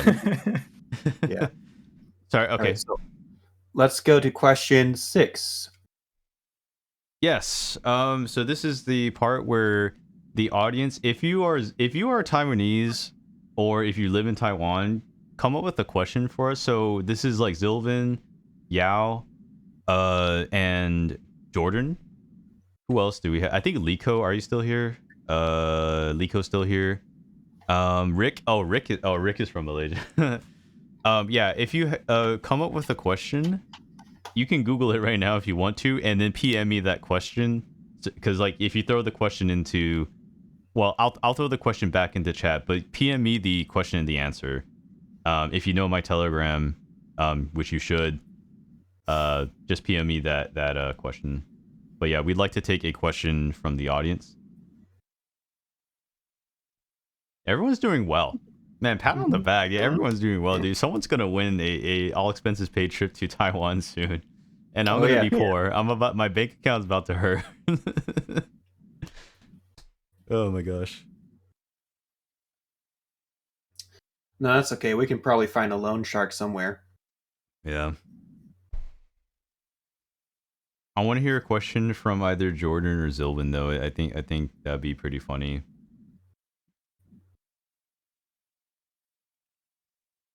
Also, I'm still hungry.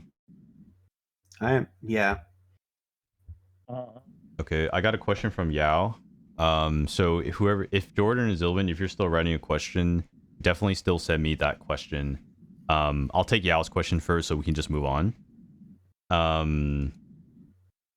And hold on, let me send you a message real quick, Yao. But yeah, if Jordan or any other Taiwanese person, like for example Liko, if you have a question, then just go ahead and PM that to me.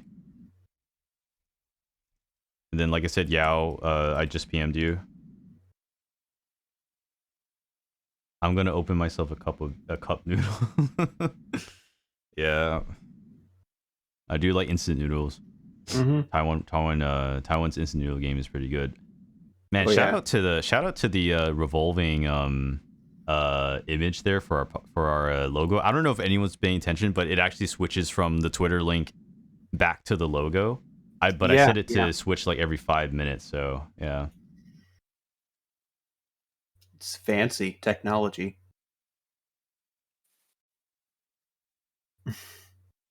It is subtle, and that's why it works.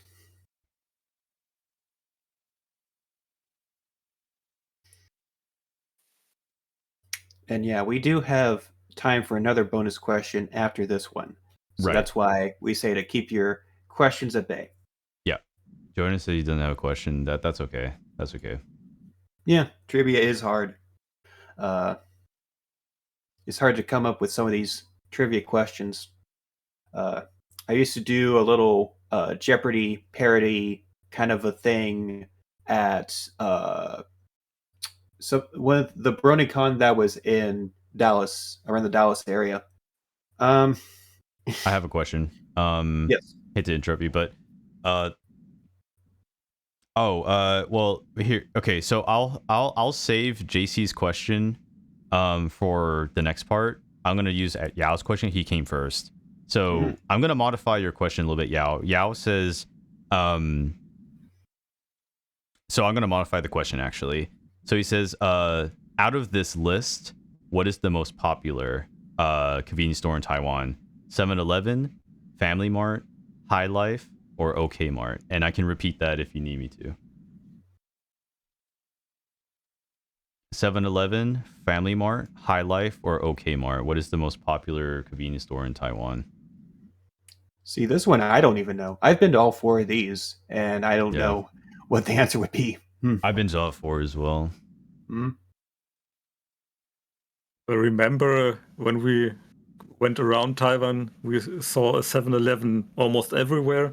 I remember a Family Mart. The other ones, I don't even really remember. So I would go for 7-Eleven. We have 1 vote for 7-Eleven. I go for Family Mart. Okay, Parca is on Family Mart. Hey, it just changed. The logo just changed. Sorry. I'm kind of torn between those two, actually. I mean, I know all 4, but I not personally give a chance to either of the other 2. So from what I've seen from traveling around, I'd have to go with 7-Eleven. Okay. The answer... sorry. I would have to say 7-Eleven as well. Oh, right. Yeah. Yeah. The answer is 7-Eleven. Which is actually not owned by like American 7-Eleven. Like the 7-Eleven in like Asia is owned by like Japanese 7-Eleven. There's a difference. Yeah. But anyway, next question, please. All right. That's the Yes. reason why we get to... All right. So here's question 6. Yeah, this is yours. Right. Since you did the last one. Okay. So in 2020, what was Taiwan's population? Hey, Michael. We might have a problem there. Whoops. We have a problem. What if that's the trick? That could be the trick. No, it's the answer. It's the answer. Yeah. So just okay. Yeah. How about we change it? What do you think is? No, we can't do that. That's the answer. It's 23 million. Yeah. Well, I got a question here. I got a question from Liko that we can use to fill in for question 6. This is gonna be hard, but okay. Here's Liko's question. He says there are 3 major cities in Taiwan named after a cardinal direction. So, for example, north, east, west, south. Which of these directions is not included? So, if to explain a little bit more, for example, the word Taipei, Tai means Taiwan, Bei means north, right? So, and there are other cities that have this naming scheme with directions, because again, Bei means north, but it's saying like which direction is not a city in Taiwan. I have a theory. He's got a theory. Okay, what's your theory? If I remember correctly, there is no... so tell me if I'm wrong, but there is no big city in the east. Not as big as the other 3. So I would say there is no eastern city because there is no eastern big city. I mean, I don't know. You have Hualien and Yilan.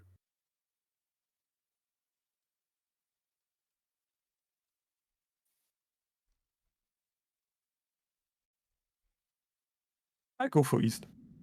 Who said that? Was that Azure? Yeah. Okay, gotcha. Well, what is else? What does anyone else think if you can theory craft? Theory craft. Yeah, I have no idea about the language, so I have to work it out other way. My main problem is actually that I've been too lazy with my studies lately, which means like I don't remember all 4 of the terms, but only 2 if I'm not mistaken. So,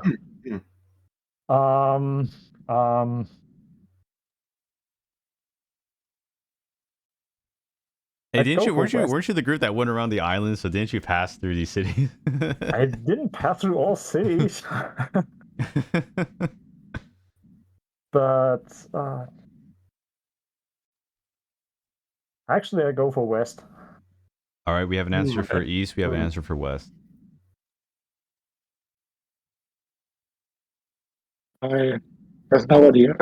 So that's I also fine. have to take a wild guess, and I think I would go with West as well. Okay. That's my feeling.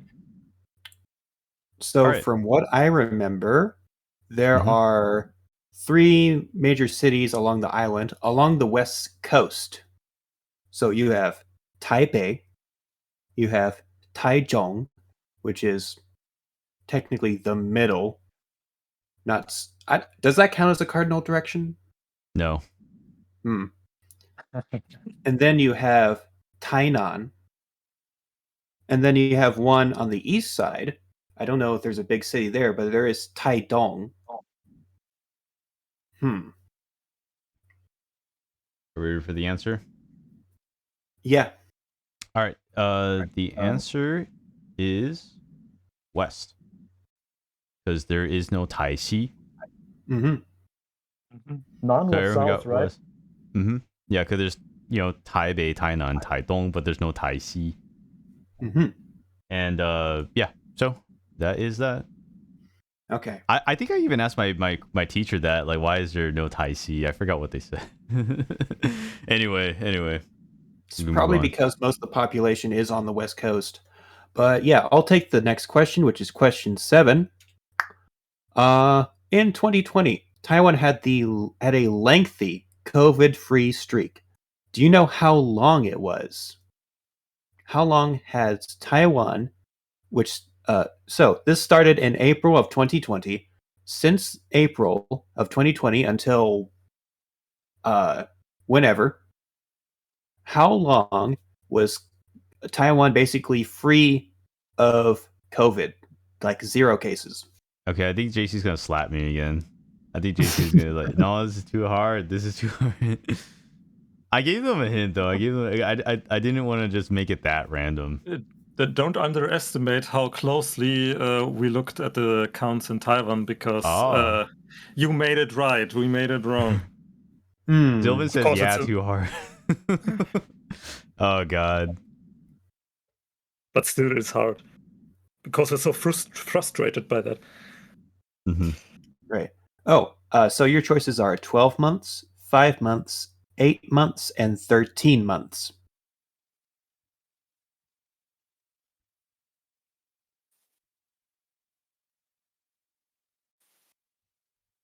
All right, we'll put, sorry, I didn't do the timer. I'll do a minute here. Yeah, the question's difficulties are escalating really quickly. Yeah. That is how a trivia game works. Yeah. We're not playing, what's it called again? This isn't Jeopardy Junior for the NES. Jeopardy. We're not playing Jeopardy here. It's without the fancy music. Yeah, I wanted to add music. I really wanted to add music. I just didn't have time. I really wanted to add music into this and make it fancy, but just time. Time.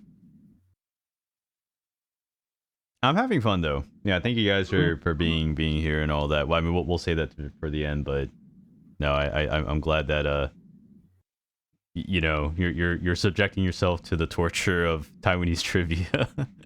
You can do it to me. If I go to Germany, you can do it to me. Then I'll look like an idiot. Tempting. We can do that. All right, time's up. I may be wrong, but I faintly remember that it was actually that they maintained it for a year at least. So that would leave A and D, and I'm confident it was D. I'll just go with D. I go with A. Mm-hmm. You have A and we have D. It was a long time. Well, my first guess was C, so 8 months, but we got longer. You'll keep that at C? I keep it at C. Okay. All right. So, for my opinion, I arrived here late July, so I basically experienced it with very little issue with COVID, aside from wearing the masks and having to wash your hands and be careful with cleanliness and all that. And then the second wave happened. I don't know if we're counting the second wave as when we broke that streak, but the answer is 8 months. Okay. I've got the article. So this is 2020. You're counting in 2020, right? Like there might have been other streaks, but we're just counting the streak in 2020. Here's the article that you can also look at Wikipedia, I think, as well. But I believe like April was like when April was probably the last infection, domestic infection, and I think we had a streak all the way till December, and that was the Eva Air pilot from New Zealand. Yeah, that was December of 2020. That was this that Eva Air pilot. Yeah, I believe that was the case. So anyway, the article's there. It's a Yahoo article, and it mentions the Eva Air pilot from that was December 2020. But yeah, next question, please. All right. So question 8. Long streak. Oh, okay. Oh man, I love geography. Question 8. Taiwan is roughly the size of which European country? And we are asking Europeans, so I think you guys should get this. A, Portugal. B, the Netherlands. C, Malta. D, Belgium. I have not been to any of these countries. I would love to go to Malta, though. It's not. Malta's not even on. It's not even properly labeled on this map. It's very small. Bro. I thought this was an interesting question. I asked it before in my Drunken Vulpines bar. Coyote was there. He was my co-host. Like I asked it before. I was like, I'll just reuse this. I did not. Oh, okay. Yeah, I think I vaguely remember some of the questions from that time. Yeah. Also, there's just oh, go ahead. There's just this weird little section in purple that's just unclaimed territory, apparently. I can't really see it. Which one? It's like below Belarus and Ukraine, above Moldova. This is a weird map. Yeah. That was probably not. That was weird. I should probably not use that map next time. The kind of the same shape if you blur your eyes. Portugal. Yeah, I know what you mean. I know what you mean. Kauki says A. If you blur your eyes, it kind of looks like Taiwan. If you blur your eyes, does it almost feel like nothing's changed at all? Yeah. Oh no, copyright strike. I'm kidding. I'm kidding. That's the thing, though. You gotta watch out for that. I don't even know if Netherlands or Belgium are which of one is bigger. I don't know either. And the Netherlands also has some overseas territories. Well, that doesn't count in. I hope that doesn't count in, because if you start counting in territories from the Netherlands in the Pacific or somewhere, we're getting complicated. I don't think they have any more holdings in the Pacific. I think it's in the the quote unquote West Indies now. But anyway, it's not that much. What are our answers? I know that Taiwan is roughly the size of Baden-Württemberg, which is part of Germany. Oh wow! But we did some when we planned our trip. We looked. You drove around Baden-Württemberg. How big? No, we just looked how big is Taiwan to scale for us, and we came out with it's roughly Baden-Württemberg. So I would say Netherlands. Wow. Okay, we got it. We have a B. We got B. Yeah, I think I'd go with B too. I think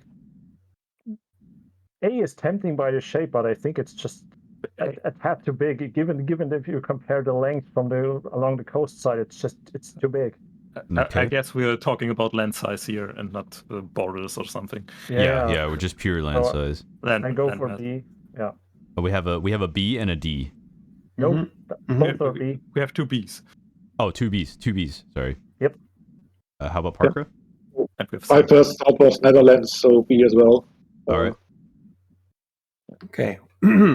I think all of you are wrong. So the answer would be Belgium. Belgium. Yeah, that was a close one. Yeah, that was a close one. Did Zilvin and JC know this though? Apparently, Belgium is roughly the size of Taiwan. Roughly, like area. I think it's like 80% the same. It's either 80 or 90%. It's kind of close, I guess. But anyway, all right. Next question. Yeah. So we have question JC 9. says D. Now we're going to be talking about buildings then. So Taipei 101 was the world's tallest building until 2007, when that record was beaten by which of the following? So your choices are A, the Empire State Building, B, the Burj Khalifa, C, the Shanghai Tower, or D, the Petronas Towers. I have personally seen 2 of these in person. I miss Petronas Towers. I think I was. Yeah, I remember going there. I think I was there. I think I was at the base. Yeah, I've only seen Empire and Shanghai. I haven't been to New York. Would love to go though. I've been to New York, and given the 4, that it's the only one that I've actually been to in the front and also on top. So technically, I'd rule out A because Empire State is older than 2007, and unless they built a couple of stories on top, they would have a hard time beating it. But the other ones, I think it was actually B. I think they completed B at around that time. I go for B. All right, we have a B. Same. 2 Bs. Same. Kayuki says A. Cookie Doggo goes B. Gantus goes B. Tempted to bull rush for B is what? Gantus. I will go with B as well. Oh yeah, we have Bs. 3 Bs. Okay. Well, that's interesting because the answer is B, the Burj Khalifa. Good. All right. So for our last, we have a second to last question. Actually, we have time for one for the audience. Yeah, this is our last question. This will be our last question. So, this is JC's question, which let me try to scroll up, because I think JC mentioned it. Can I? Oh, I can't control F. JC says, "Can you at least name an animal on the Taiwanese bills?" Wow, shit. Name Name one animal you saw on our money. That's literal verbatim question, but in other can you name an animal that you've seen on the bill? Because the coins, as far as I know, don't have animals, so that's that. Yeah, we can give you that much as a hint. It's not humans. Shut up. So humans, yeah, humans. Now, Michael, do you mind if I grab my wallet real quick? Sure. Yeah. All right. Just that's a really hard one. I don't remember any animals on the bill. JC says I picked hard question, and JC picks a hard question. Yeah. Oh my god. I mean, I have to admit that I didn't take a close enough look at them, or if I did, it was too long ago. So I can only make a rough guess or estimate there, and just say I go for a clouded leopard. Clouded leopard, okay.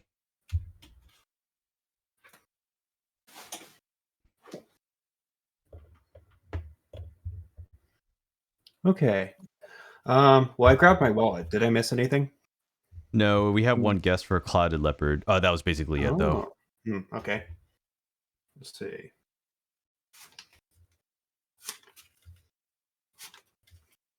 I literally have no idea. I can't remember. I don't actually have have to anything Google left this. from the I trip, gotta so Google. everything. It's just one animal. Oh, it's just one animal. I don't actually Really? know the answer to this, so I'm Googling it right now. I have Yeah. no idea. Well, I have the 100, 500, and 1000 NT bill on hand. I see two animals. I recognize one of them. All right. Right. Yeah. I thought there was at least a couple. Mm-hmm. No, I don't have a 200 or 2000.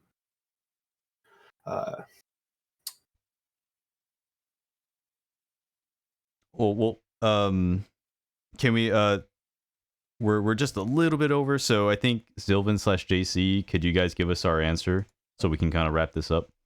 Mm-hmm. There is one. There is another animal in the 2000. All right. Wish I had 2000 on me. Yeah. I wish I had 2000 on me. You'd only spend it in the bakery. Bakery. Oh, bakery, German bread. I still haven't gone to the bakery yet, like ever since last time. German bread.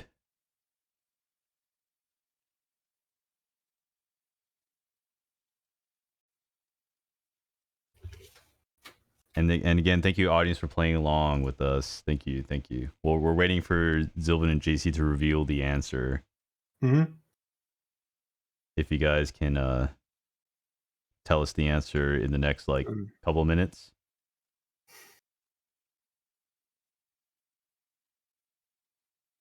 Well, if they don't, then I could definitely show it. I have a bill with me right here. But do you know the name? I think so. Oh, we gotta translate it. Okay. Mm-hmm. All right. The first one is the... Okay, so the answer in English, like for the first one, is the Mikado pheasant. And then the second one is the Sika deer. Right, yes. So the pheasant is on the 1000 right here. And then the deer is on the 500. And then I did not know that. Mm-hmm. And well, it's probably because you only look at this side. Yeah. People No, more like I didn't know the animals. Sorry, like I literally did not know the names. Like I just deer, but like I didn't know the animals. Right. Okay. Awesome. All right. So we'll skip this one. Yeah. So what did you think of our trivia? No. There's some at the end. No. You play the we have that ending slide. Just skip that question and go to the ending slide. All right. All right. Here's our super special secret at the end here. Here you go. Oh, the format. Yeah. I'm screenshotting this, man. I gotta screenshot this.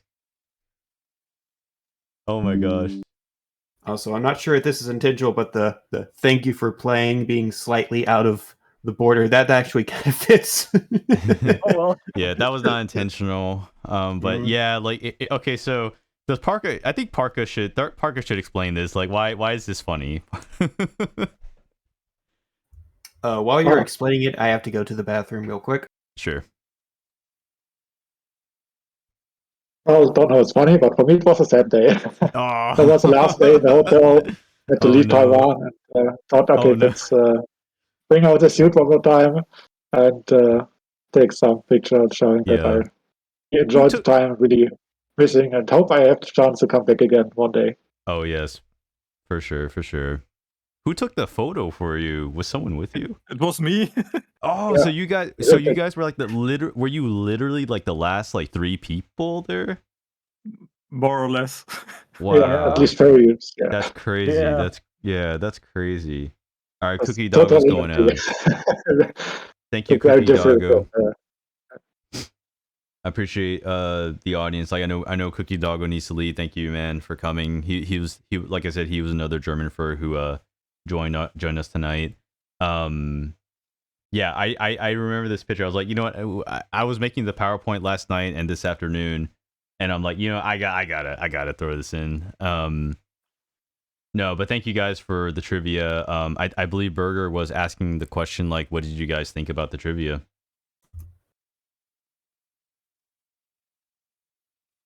I think it was fun and very interesting. Learned a few new things. Also reminds me to pay more attention to foreign builds if I'm traveling. You never know. You never know. I don't know if you need it.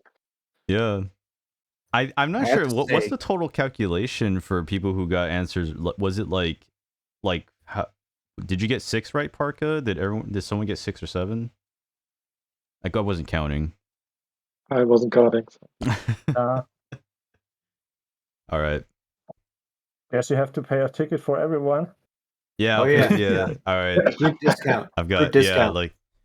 I've got I'll give you my wallet. Shit. You can take my 2K. I've just got 2K. No, but I got no, thank you I got guys. 1.6 right here. He's got So- 1.6. We're Yeah. like a little bit there. Well, we're like we paid off like 5% of the plane ticket. No, but Is it yeah, really thank you that guys. expensive from Germany? Oh, June is getting sleepy. Yeah, we're wrapping up here, guys. June is from Japan, by the way, and he it's like what, like past midnight there. Yeah, let's go back to like regular view. So let me close that. Let's get back into our regular view. So yeah, this is the part where we'll just go ahead and wrap up the episode, the live stream, guys. Thank you so much for being here with us today. Thank you for answering questions. We learned a lot about Germany, learned a lot about Taiwan. Hopefully we can continue this kind of dialogue with other furs, or even have you guys come back.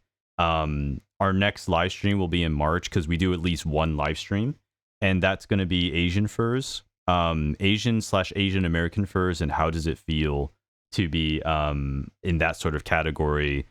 Do you feel like you belong in your country? For example, like I'm quote unquote Asian American, but I'm in Taiwan. We also have some Asian furs who live in America for a very long time, but do they feel American? That kind of stuff. The questions about identity. So that'll be our next live stream.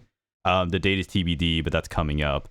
This is also the part where you can go ahead and just like shout out your social media. Let's keep the same order, like Streifi, Azure, and then Parca. If you want to share your social media, if you don't want to, that's fine. But where can we find you guys? Well, for those who don't know, mainly you can find me on Twitter. So it's Streifi. Michael, you know how it's spelled. Maybe Yep. just write it in the chat. Makes Yep. it easier. I'll do it right now. Yeah, it's open to follow by now. So yeah, just have a look if you like. Say hi. And yeah, it's been fun. And thanks everyone who endured, who stick with us.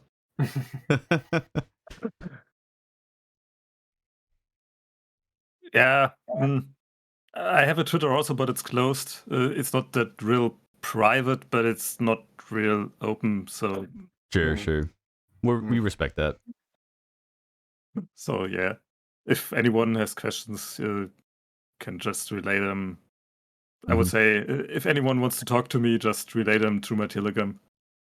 Gotcha. I've no How do we find problem you on there, so- Telegram, or do you not want to reveal that? I have no idea myself, so I would say if anyone comes to you, just send it to me. That Sure. would be the easiest way. Come through me first if you want to Yeah. reach Azure. All right, and then we'll go to Parca. Yeah, so you can find me on Twitter. So it's mainly where I am. Telegram. Yeah. Right. And I think it's Parca the Orca on both. I think. Yep, that is So correct. you can find me there. And yeah. I just Also, threw it thanks in the chat. for inviting us to this live stream and having us here. Absolutely. It was a fun experience. So, and hello to everyone in the chat. I can't see you now. But yeah, thanks for having us and bearing with us. Final words on your end, Burger. Then I'll do the actual closing. But anything you want to say? Yeah, well, basically, aside from a couple of hiccups, I think this is a really fun live stream. I learned quite a bit about Germany, its furry population, how they relate to Taiwan, how they like the food, how they like the culture, the politeness, and basically most of the stuff I've experienced as well, just being an American, with friendliness and open up to tourists and foreigners, and good food as well. Really good food. Mm-hmm. And cool furries as well. Oh yeah. Yes. We hope very much that we all can meet together at Infurnity, Taiwan, or maybe even Eurofurence. I know we have Zylvan here and Zylvan and JC in the chat, and our fingers are crossed, our paws are crossed that we can have Infurnity this year. And again, would love to see you guys either at the con or just around Taiwan, maybe in Germany. But we appreciate all the time that you put in for this live stream. Maybe we'll see you again, whether it be on the live stream or at the con. I'll just do kind of a quick rapid fire shout out to all the audience because like I really want to thank the audience, you guys, for being here with us, because we had about on average 15 to 16 people watching consistently for this roughly 3-hour live stream. So thank you guys. So I'll just kind of do rapid fire. We have a service stop, Commander Root. Just go ahead and say hi or whatever, and all your goodbyes. Adleon, Gontos, thank you, Gontos. We have Ginkgo, It's the Fritz, Jordan, June, Kaioki, K-Sips06, and again, if I'm butchering that, sorry. We have Likos, thank you so much, Likos. We have Yao, he's going by Meowway on Twitch. Midsoon with 8 O's. Natzelly, PPPTLY, Reynolds the Dragon, Rick, thank you so much, Rick. We have Lucy from Singapore, and we have JC and Zylvan. Thank you guys so much. That's basically it for this episode, guys. So we'll do the goodbye thing, wave your paws. Bye. Thank you guys so much for coming. Bye-bye. Bye. See you guys next time.